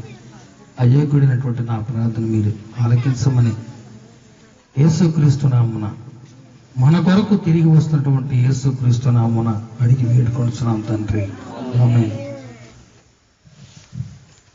హల్లెలూయా. సమయం 10 గంటలైంది. 10 నిమిషాల్లో ముగింపులను తీసుకొస్తాం. మేఘాల మీద యేసు వచ్చుచున్నాడు, మేఘాల మీద యేసు వచ్చుచున్నాడు, పరిశుద్ధులందరినీ తీసుకుపోతాడు. మేఘాల మీద వచ్చుచున్నాడు. పరిశుద్ధులందరినీ తీసుకుపోతాడు. లోకమంతా శ్రమకాలం, లోకమంతా శ్రమకాలం, విడువబడుట బహుఘోరం, విడువబడుట బహుఘోరం. యేసు రాజుగా వచ్చుచున్నాడు. లోకమంతా తెలుసుకున్నాడు. యేసు రాజుగా వచ్చుచున్నాడు. లోకమంతా తెలుసుకున్నాడు. ఈ లోక దేవతలన్నీ ఆయన ముందరా, ఈ లోక దేవతలన్నీ ఆయన ముందరా సాగులపై నమస్కరించి గడగడలాడును, సాగులపై నమస్కరించి గడగడలాడును. వంగని ప్రతి మోకాలును, వంగని ప్రతి మోకాలును యేసయ్య ఎదుట వంగిపోవును, యేసయ్య ఎదుట వంగిపోవును. యేసు రాజుగా వచ్చుచున్నాడు. లోకమంతా తెలుసుకుంటాడు. యేసు రాజు. అందరూ పడనమ్మా. ప్రభు వస్తున్నాడా? వస్తున్నాడా? హల్లెలూయా. యేసు రాజుగా వస్తున్నాడు. జ్ఞాపకం చేసుకోండి అందరూ కూడా. అదేమి వాగ్దానం చేసిన వాడు ఎటువంటి వాడు అంట? ఎటువంటి వాడు? గట్టిగా నమ్మదగిన వాడు. ఎంతవరకు నమ్మదగిన వాడు? చక్కటి మాట ఉంటుంది బైబిల్లో. ఆయన ఎంతైనా నమ్మదగిన వాడు. గుర్తుపెట్టుకోండి. ఎంత అంతని కొలతలు లేవు అక్కడ. రెండే మాటలు నేను చెప్పి ముగింపులోనే తీసుకొని వస్తాను. అయ్యగారు చక్కటి వివరణించారు ఇప్పటి వరకు. చూడండి, లోకం ఇటువైపుకి వెళ్తుంది, క్రైస్తవులు ఇటువైపుకి వెళ్తున్నారు. లోకం అంటుంది అన్ని ఎంజాయ్ చేయమంటుంది, ప్రతిదీ చూడమంటుంది, చూస్తే ఏం పోయింది అంటుంది. ప్రభు అంటున్నాడు అట్లు చూడమాకురా, అట్లు చూస్తే నీకేం వస్తుంది అంటే ఏమొస్తుంది? అది చెయ్యాలన్న ఆలోచన వస్తుంది కాబట్టి నువ్వు చూడమాక అంటున్నాడు. ప్రభు ఏమో చూడదు అంటున్నాడు, లోకమేమో చూడమంటుంది. చక్కటి వివరణ ఇచ్చారు అయ్యగారు కూడా. చూడండి, ప్రపంచం సృష్టించినటువంటి యొక్క సృష్టి అంతట్లో కూడా నేను కొన్ని మాటలు తెలియజేస్తాను మీకు. 4 యుగాలు గతించినాయి అకార్డింగ్ టు ఇండియన్ స్పిరిచర్స్. నేను ఇప్పుడు బైబిల్ గ్రంథం గురించి మాట్లాడను. అకార్డింగ్ టు ఇండియన్ స్పిరిచర్స్ అంటే 4 గ్రంథాలు, అంటే మన భారతదేశంలో ఉన్నటువంటి గ్రంథాల ప్రకారం 4 యుగాల్లో ఉన్నాం మనం. మొదటిది, అసలు యుగాలంటే ఏం తెలియదు మన వాళ్ళకి. అసలు యుగాలంటే ఏం తెలియకుండానే అసలు దేవుడు అంటే ఎవడికుందండి? ఎవడికుందా అసలు దేవుడు అంటే? దేవుడి మీద ఉంటుందా, విగ్రహాల మీద ఉంటుందా అంటే విగ్రహం మీదే ఉంటుందని చెప్తారు ఎవడైనా సరే. దేవుడు ఎవడా మధ్యలో? మాకున్నాడు ఈడు అంటారు. చూడండి, 4 యుగాలు ఉంటున్నాయి. ప్రజెంట్ మనం ఉంటున్నటువంటి యుగంని కలియుగం అన్నారు. ఇది అందరికీ తెలుసు. దీని ముందున్నటువంటి యుగాన్ని ఏమన్నారు? ద్వాపర యుగం అన్నారు. అంతకు ముందు ఉన్నటువంటి యుగాన్ని ఏమన్నారు? త్రేతాయుగం అన్నారు. దానికి ముందున్నటువంటి యుగాన్ని ఏమన్నారంటే కృతయుగం అన్నారు. కృతయుగంలో మనిషి ఎట్లా బ్రతికాడంటే మనిషికి వాయు వరసలు లేవు.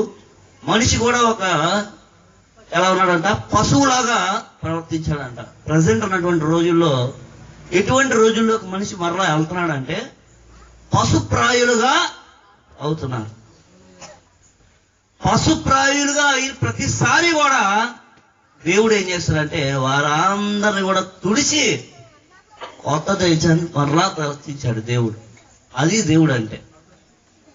ఇంకా మామూలుగా మనం వాడుకునేటువంటి పాత్రలు చూసుకుందాం. వాడుకుంటున్నాం కదా, ఇంట్లో చక్కగా పాత్రలను తోమి పెట్టుకుంటున్నారు కదా. మొట్టమొదటిగా ఉన్నటువంటి ఆదిమ వాసుడు అసలు ఏం తయారు చేశాడు? ఫస్ట్ వాడి యొక్క పాత్రలు ఏంటి? వాడు చక్కగా అంట మట్టితో తయారు చేసుకున్నాడు అంట. అన్ని కూడా చెక్కలు తెచ్చుకొని తిప్పుకున్నాడంట. వంటగట్లు లేవు కదా, మనం గంటలను వాడుకుంటున్నాం కదా, అప్పుడు ఆ గంటలు లేవు పాపం. ఓన్లీ చెక్క తెప్పుకుని తిప్పేవాడంట. ఎందుకని ఈ మాటలు చెప్తున్నానంటే, తర్వాత అంట ఏం కనిపెట్టారంటే లోహాలు కనిపెట్టారంట. లోహం అంటే ఇప్పుడు మనం వాడుతున్నాం కదా మెటల్స్, ఆ మెటల్స్ మొట్టమొదటి కనిపెట్టినప్పుడు బంగారం ఎక్కువ వాడారంట. ఎందుకంటే ఇనుము కరిగించేదానికన్నా కూడా బంగారం కరిగించేదానికి తక్కువ హీట్ కావాలి. ఇనుము కరిగించాలంటే చాలా హీట్ కావాలి. బంగారం కరిగించాలంటే తొందరగా కరిగిద్ది బంగారం ఏమో. అందుకని బంగారంతో బాగా ఇప్పుడు మనం ఉంటున్నాం కదా ఇంట్లో డేక్షాలు. ఒకప్పుడు అంట భారతదేశంలో మనుషులు డేక్షాలు కూడా బంగారంతో చేసినవి ఉండే అంట. తర్వాత అయిపోయింది, బంగారం అయిపోయింది. తర్వాత రాగి వాడారు, తర్వాత ఇత్తడి వాడారు. ఇప్పుడు మనం ఏం వాడుతున్నాం? స్టీల్ వాడుతున్నాం. ప్రజెంట్ జనరేషన్ ఎటు వెళ్ళిపోతుందంటే మరలా మట్టి పాత్రలు వాడేటువంటి జనరేషన్కి.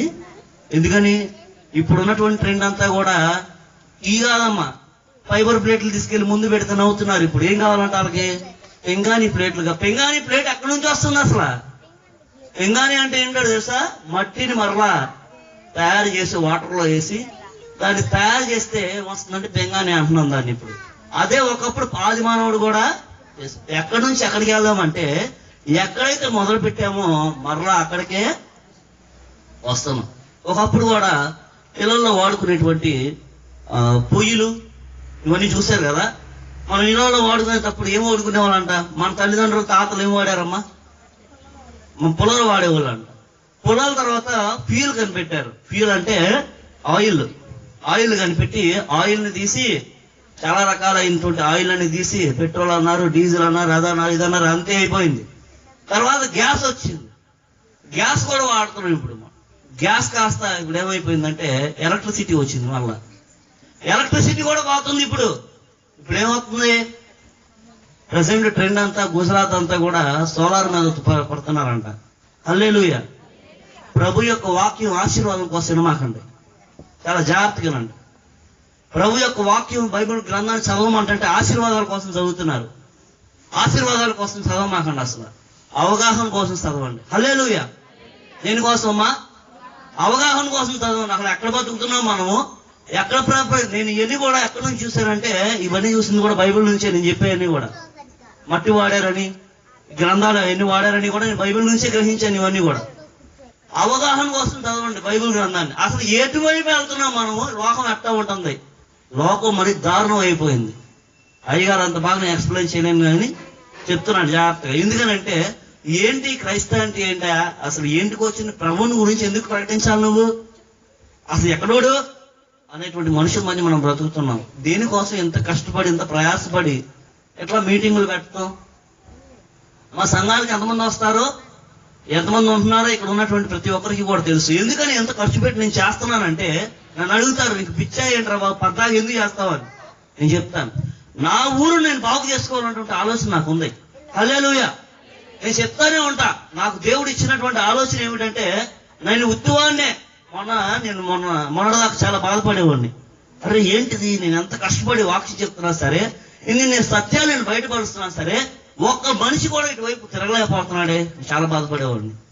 మొన్న నాట్లకు వచ్చిన చూసి దేవుడు నాతో మాట్లాడాడు మాట. ఏమిటో మాట అంటే, నాట్లకు వచ్చిన వాళ్ళు నాట్లు వేసి వెళ్ళిపోయారు. వాళ్ళు మళ్ళీ కోతకు వస్తారా? జాగ్రత్తగా గమనించండి. మొన్న నాట్లకు వచ్చారు కదా బ్యాచ్, ఈ ఊరు బాగా తెలుస్తుంది. మనం ఒక బ్యాచ్ వచ్చారు నాట్ల కోసం అని. నాట్లు వేసి 2 రోజులు ఇక్కడే ఉన్నారు. వాళ్ళు ఇప్పుడు వెళ్ళిపోయారు. రేపు కోతలకు వస్తారా? వాళ్ళే రారు. ఎవరు వస్తారు? వేరే వాళ్ళు వస్తారు. నాకు ఇచ్చిన పని ఏంటంటే దేవుడు నాటుకుంటూ వెళ్ళిపోమన్నాడు. హల్లెలూయా. విత్తుకుంటూ వెళ్ళిపోమన్నాడు. హల్లెలూయా. నేను అదే చేస్తున్నాను అంతే.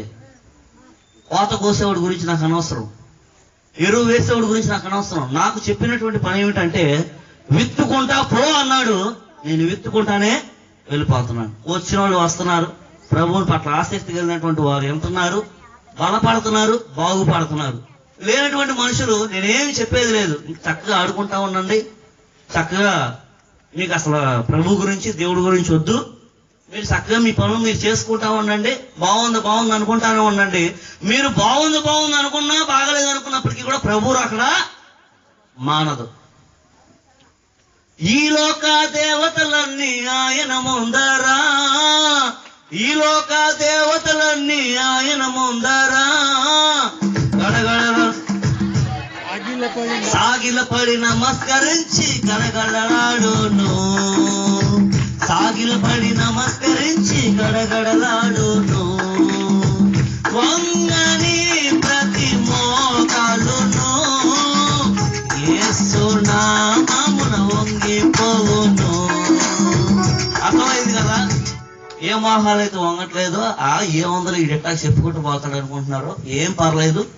ముందుంది ముసళ్ళ పండగ. చక్కటి మాట తెలుగులో ఊరికి నేను పెట్టకండి సామెతలు. ముందుంది ముసళ్ళ పండగ. ఇటు పోదాం అని పరిగెత్తేటువంటి రోజు ముందుంది. దానికోసం ఏదో నా ఊరి వారిని నేను రక్షించుకోవాలనేటువంటి ఉద్దేశంతో నేను ఇట్లాంటివన్నీ చేస్తున్నాను. మంచిది. ఇట్లా రాకపోయినంత మాత్రాన లేదంటే చేయకపోయినంత మాత్రాన ఏం ఆగదు. ఇట్లా విత్తుకుంటా వెళ్ళిపోమని దేవుడు నాకు చెప్పాడు. నేను అదే చేస్తాను అంతే. కోసేవాడి సంగతి నాకు వద్దు. అసలు ఆ ఫ్రూట్స్ తినాలన్న ఆశ కూడా నాకు లేదు. ఏమి సంఘం ఎప్పుడు పెరిగిద్దయ్యా, ఎప్పటికి వచ్చింది ఇది ఎప్పుడు తింటావు అవసరం లేదు నాకు. నాకు కావాల్సింది ఏంటంటే నా ఊరి వాళ్ళు కొంతమందినైనా సరే నేను ప్రభువులోకి రప్పించగలగాలి. ఏమంటారు తెలుసా? ఒక మంచి సామెత ఉంది, నేను ముగిచేస్తున్నాను. ఎంత కలిసి రచ్చగలమన్నారు. బయట అంతా రచ్చంతగా బాగా గెలుస్తున్నాం. మేము వెళ్ళి వార్తలు చెప్తుంటే అక్కడక్కడ మనుషులు ఆశ్చర్యపోతున్నారు. అసలు జ్ఞానం వీళ్ళకి ఎట్టొచ్చిందిరా బాబు అని. మా ఊరు మా జనం మేము ఏదైతే అనుకుంటున్నామో వాళ్ళు యాక్సెప్ట్ చేయలేకపోతున్నారు. ప్రభువుని కూడా ఇట్లాగే చేశారంట. నన్ను చేయటం కాదు, ప్రభువుని కూడా ఇట్లాగే చేశారంట. ఆయన బయటికి వెళ్ళి మాట్లాడుతుంటే అసలు వీటికి ఎట్టొచ్చింది ఇంత జ్ఞానం అనుకున్నారంట. కానీ లోపల వాళ్ళ మనుషులు చెప్తుంటే వాళ్ళు అనుకున్నారంట ఈయన వందల ఈయన మనకు తెలియదు ఏంటి, ఈయన జోసఫ్ఫే కదా, జోసఫ్ వాళ్ళ అబ్బాయే కదా, ఈయన మేరీకి పుట్టినటువంటి అబ్బాయే కదా, మనకు తెలియదా? నన్ను చూసుకోవడం ఇప్పుడు జనాలు అదే అనుకోవచ్చు, మనకు తెలియదు వెంకటేశ్వరరావు అబ్బాయే కదా అని. మా నాన్నగారు చనిపోయి దగ్గర 7 సంవత్సరాలు అవుతుంది. నేను ఎన్ని సంవత్సరాలు అయిందో కూడా గుర్తుపెట్టుకోవాలా, కానీ డేట్ మాత్రమే గుర్తుపెట్టుకున్నా. ఎందుకనంటే ఒక మనిషి చనిపోవడం అనేది తథ్యం, ఎప్పుడైనప్పటికీ కూడా జరగాల్సిందే. ఒకటి మాత్రం మనం చూసుకోవాల్సింది ఏంటంటే ఆ మనిషి బాప్తిసం పొంది మారు మనసు పొంది ఫలవంతమైనటువంటి జీవితం జీవించాడా, ప్రభువు దగ్గరికి వెళ్తున్నాడా లేదా అనేది. నేను గమనించేంత వరకు మా నాన్నగారు శుభ్రంగానే బతికారు, హ్యాపీగా. ఆయనకు ఉన్నటువంటి బలహీనతలు పక్కన పెడితే హ్యాపీగానే ఉన్నాడు. శుభ్రంగా ప్రభు అంటే ఎంతో మంచిగా ఉన్నాడు. ఆయన యొక్క రాజ్యంలో ఉంటాడని నేను ఎంతో ఆశపడుతున్నాను. ఆయన యొక్క మనోదినాన్ని పునస్కరించుకొని ఈ విధంగా మేము ఆయన యొక్క జ్ఞాపకార్థ గుడికి ఏర్పాటు చేసాం. ఇక్కడెక్కడా కూడా నేను అసలు ఆయన పేరు కూడా రాపించలేదు, అందుకని పాంప్లెట్ మీద కూడా. ఎందుకనంటే ఆయన గురించి తెలుసుకున్నప్పటికీ తెలుసుకోపోయినప్పటికీ కూడా మా నాన్న గురించి తీసుకుంటే మీకేమవుతుంది, మా నాన్న గురించి తీసుకుంటే మీకేమవుతుందమ్మా? ఏమి రాదు. ఎవరి గురించి తెలుసుకుంటే అవుతుంది? ప్రభు గురించి తెలుసుకోండి, జీవితాలు బాగుపడతాయి. అనుకుంటున్నారు కదా ఏ యుగంలో ఉన్నాం మనం? కృతయుగం అయిపోయింది, త్రేతాయుగం అయిపోయింది, ద్వాపరయుగం అయిపోయింది, కలియుగంలో ఉన్నాము, కలియుగ అంతంలో ఉన్నాము. కాబట్టి వింటున్నటువంటి వారు మీకు ఒకవేళ సందేహాలు ఉంటే, ఎటువంటి సందేహాలు అంటే మామూలుగా అసలు నీ బైబిల్ తీయకుండానే దేవుని యొక్క వాక్యము, ఈ బైబిల్ నేను మూసేసి కూడా వాళ్ళతో మాట్లాడగలుగుతాను. ఎందుకంటే నేను ఆ గ్రంథాలు చదివాను, ఆ గ్రంథాల్లో ఉన్నదేమో నాకు తెలుసు.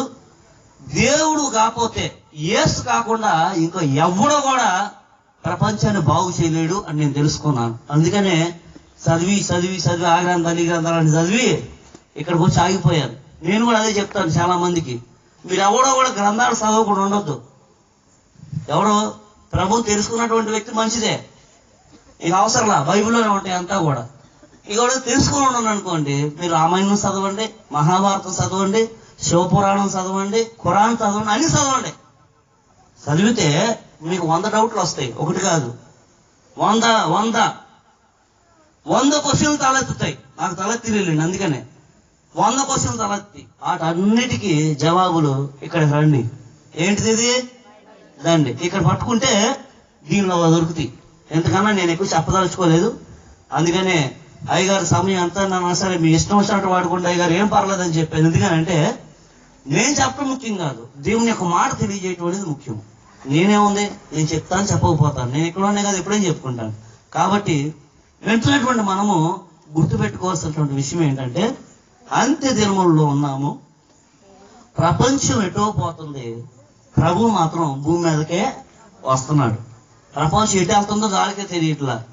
ఒకడు వస్తాడు ఏదో చెప్తాడు, ఇంకొకడు వస్తాడు ఇంకో ఏదో చెప్తాడు, టెక్నాలజీ అంటాడు, అదంటాడు, ఇదంటాడు. ఎన్ని చేసినప్పటికీ కూడా అది ఎటు వెళ్తుందో దానికే తెలియట్లా. కానీ నిర్దిష్టంగా మాత్రం ఒక మాట చెప్తున్నా, ప్రభు మాత్రం భూమి మీదకే వస్తున్నాడు, మన కోసమే వస్తున్నాడు. గెట్ రెడీ ఫర్ ఆయనకు రాక కోసం మనం అందరం కూడా బెదిరించి పడాలని కోరుకుంటూ మీ మధ్య నేను సెలవు తీసుకుంటున్నాను. చివరి ప్రార్థన ఆశీర్వాదం మన మధ్య ఉన్నటువంటి జాన్ విష్ణులయ్య గారు మా యొక్క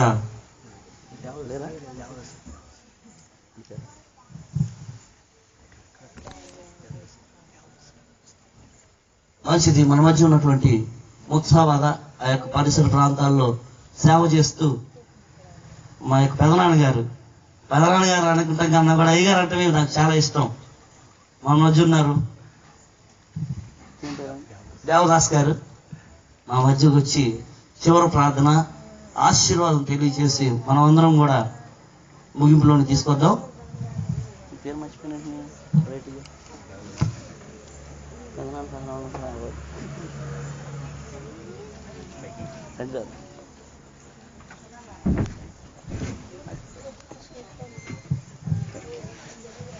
ప్రార్థన చేసుకుందాం. పరిశుద్ధుడా, ప్రేమ కలిగిన మా తండ్రి, చక్కటి వర్తమానం ద్వారా మీరు మమ్మల్ని బలపరిచారు. మా ప్రియ కుమారుడు తన తండ్రి జ్ఞాపకార్థ కూడికని తెలియపరచుకోకుండానే పరమ తండ్రి అనేటువంటి దేవా నీ మాటలు వినిపించాలని, నీలోకి ప్రభా అద్భుతమైనటువంటి ఆశీర్వాదాలు పొందుకోవాలని, ఇంకా నిన్ను గ్రహించి తెలుసుకోవాలని మంచి వర్తమానం మరి ఈ రోజున మరి మా ప్రియ మిత్రుడు వెంకటేశ్వరరావు గారి యొక్క జ్ఞాపకం చేసుకుంటూ చక్కటి వర్తమానం విన్నటువంటి నీ బిడ్డలందరూ కూడా దీవించి ఆశీర్వదించండి. మా ప్రియ బిడ్డ తండ్రి ఇక్కడ పరిచయం చేస్తుండగా ఇంకా మీరు వాడుకోండి. ఎన్నో లోతైనటువంటి సత్యాలు మీ బిడ్డ మైండ్లో ఉంచి ఈలోక మా ప్రభా సంఘానికి కావలసినటువంటి దైవ వాక్కుల్ని బలముగా అనుగ్రహించి నీ మహిమతో నింపండి. వాక్యం అందించిన సేవకులను ఆశీర్వదించండి, బలపరిచి నీ మహిమతో నింపండి. ఈ రాత్రి జరగబోతున్నటువంటి కార్యక్రమాన్ని ఇంకా జయకరంగా జరిగించి మీరే మహిమ పొందుకోమని నాయన మీరు పిలిచినటువంటి మరి మా యొక్క తమ్ముడు వెంకటేశ్వరరావు గారు తన ఆత్మకి శాంతి కలిగినట్లుగా తాను విడిచినటువంటి బిడ్డలను కోడలను మరి తన భార్యని ప్రభా మనవరాళ్లను ఆశీర్వదించి నీ మహిమతో నింపమని అద్భుతమైనటువంటి కార్యాలు బిడ్డల పట్ల తండ్రి లేని లోటు మీరే తీర్చి, యజమానులు లేని లోటు మీరే తీర్చి, అండగా ఉండి ఆశ్రయదుర్గముగా ఉండి నడిపించి కాపాడి కరుణించి నీ మహిమతో నింపమని మా ప్రభువైన యేసు నామమున అడిగి వేడుకొనుచున్నాము తండ్రి.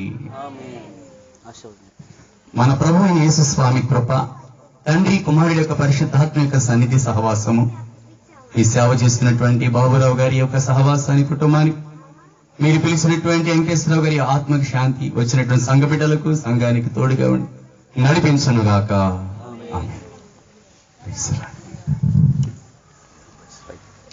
హల్లెలూయా. మన ప్రభువు రక్షకుడు యేసుక్రీస్తు ప్రభువు వారు ఇంతసేపు ఈ యొక్క కార్యక్రమాన్ని ఇంత చక్కగా జయించిన దానికి ఎంతైనా ప్రభువుకు కృతజ్ఞతలు తెలియజేస్తున్నాం. హల్లెలూయా. మీ అందరికీ కూడా వందనాలు. కొంచెం సేపు ఉన్నట్లయితే మా మధ్య పలహారం ఉంది, పంచిపెట్టిన తర్వాత మనం ఇక్కడ నుంచి సెలవు తీసుకుందాం.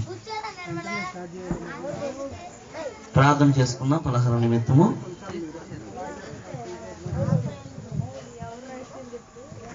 దయగలిగిన తండ్రి మీకు వందనాలు. బిడ్డల ప్రేమతో ఏర్పాటు చేసిన పలహారం బట్టి వందనాలు. అందరికీ సమృద్ధిగా వచ్చినట్లుగా చేయండి. యేసు నామమున ప్రార్థన చేస్తున్నాను తండ్రి, ఆమేన్.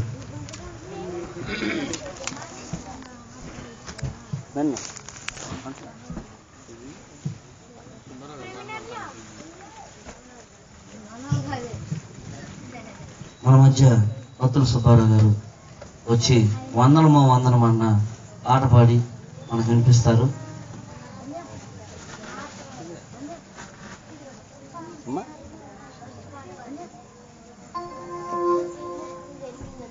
కుమార్, కంచర్ల కుమార్.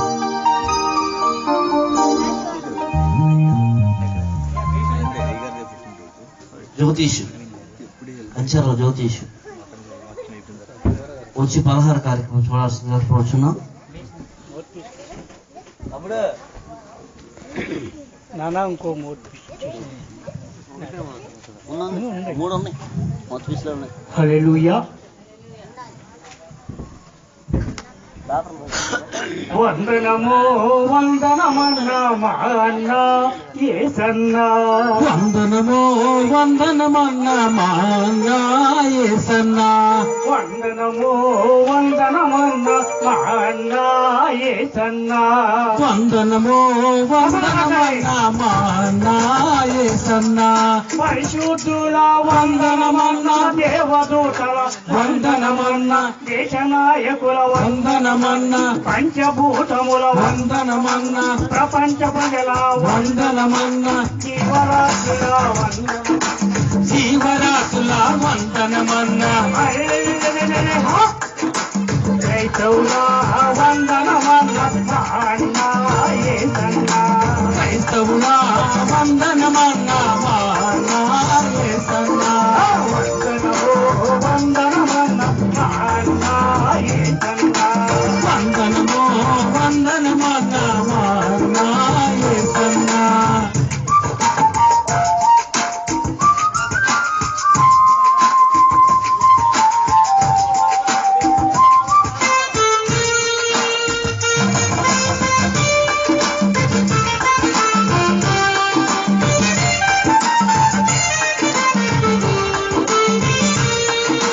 భూలోకంలో పాడు భక్తులు చెలరేగిన వ్యభిచార భక్తులు, పూలు కొమ్మలు పూల భక్తులు, అపవాదితో విషాడు భక్తులు, నరకమట్ట ఆ బ్రతుకులు వాయి, ఆత్మలోకులకు భక్తులు లేవు. ఆత్మరోగులకు మందులు లేవు, మా ఆత్మల రక్షణ నీ వల్ల మా అన్న యేసన్నా, ఆత్మల రక్షణ నీవన్నా మా అన్న యేసన్నా, వందనమన్నా మా అన్న యేసన్నా, వందనమో వందనమన్నా మా అన్న యేసన్నా.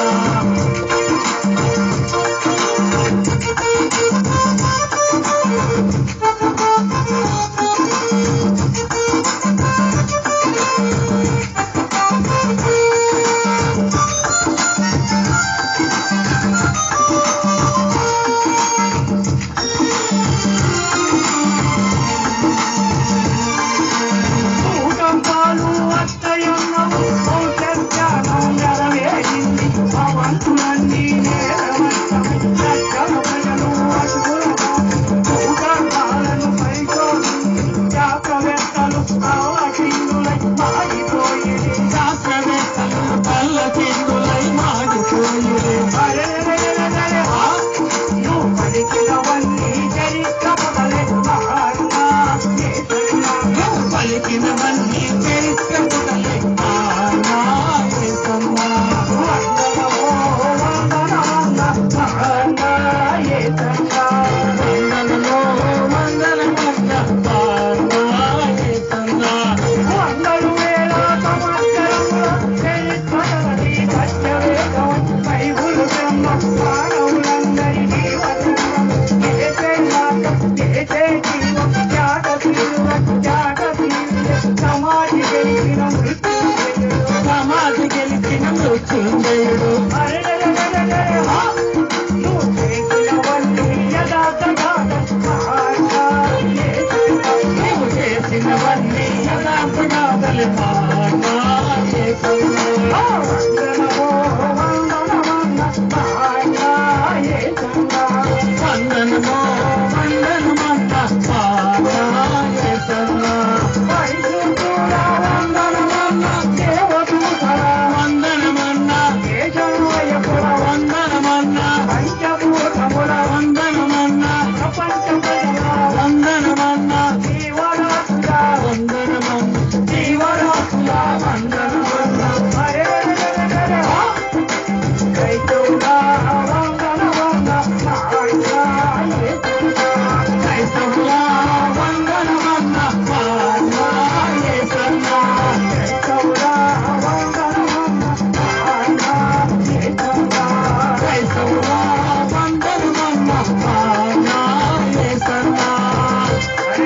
హల్లెలూయా.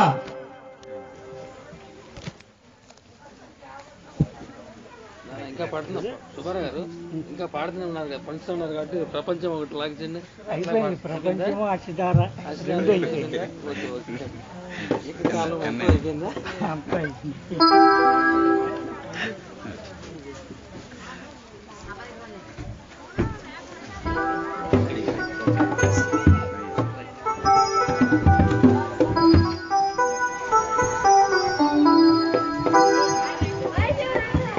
మంచిది. ఈ యొక్క సభ ఇంతటితో ముగించడం అయింది.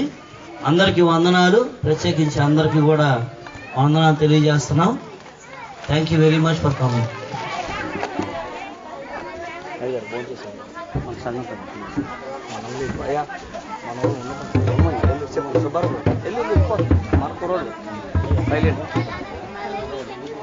చెప్పు మన బ్రదర్స్ లేడీస్ వాళ్ళ వారికి చెప్పు.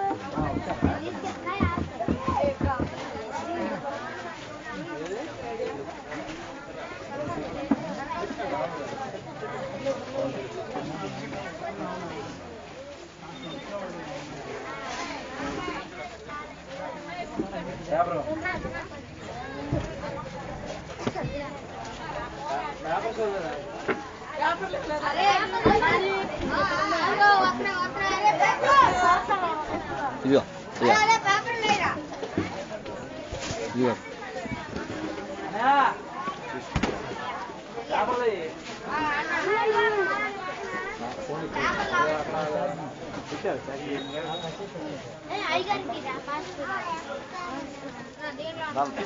డేట్ అండ్ సీల్ అబ్బో షాప్లో ఉండొచ్చు.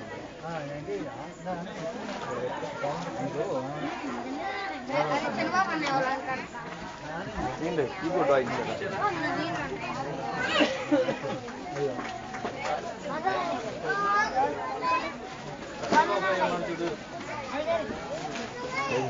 నీకు కావాలా? ఇదేనమ్మా.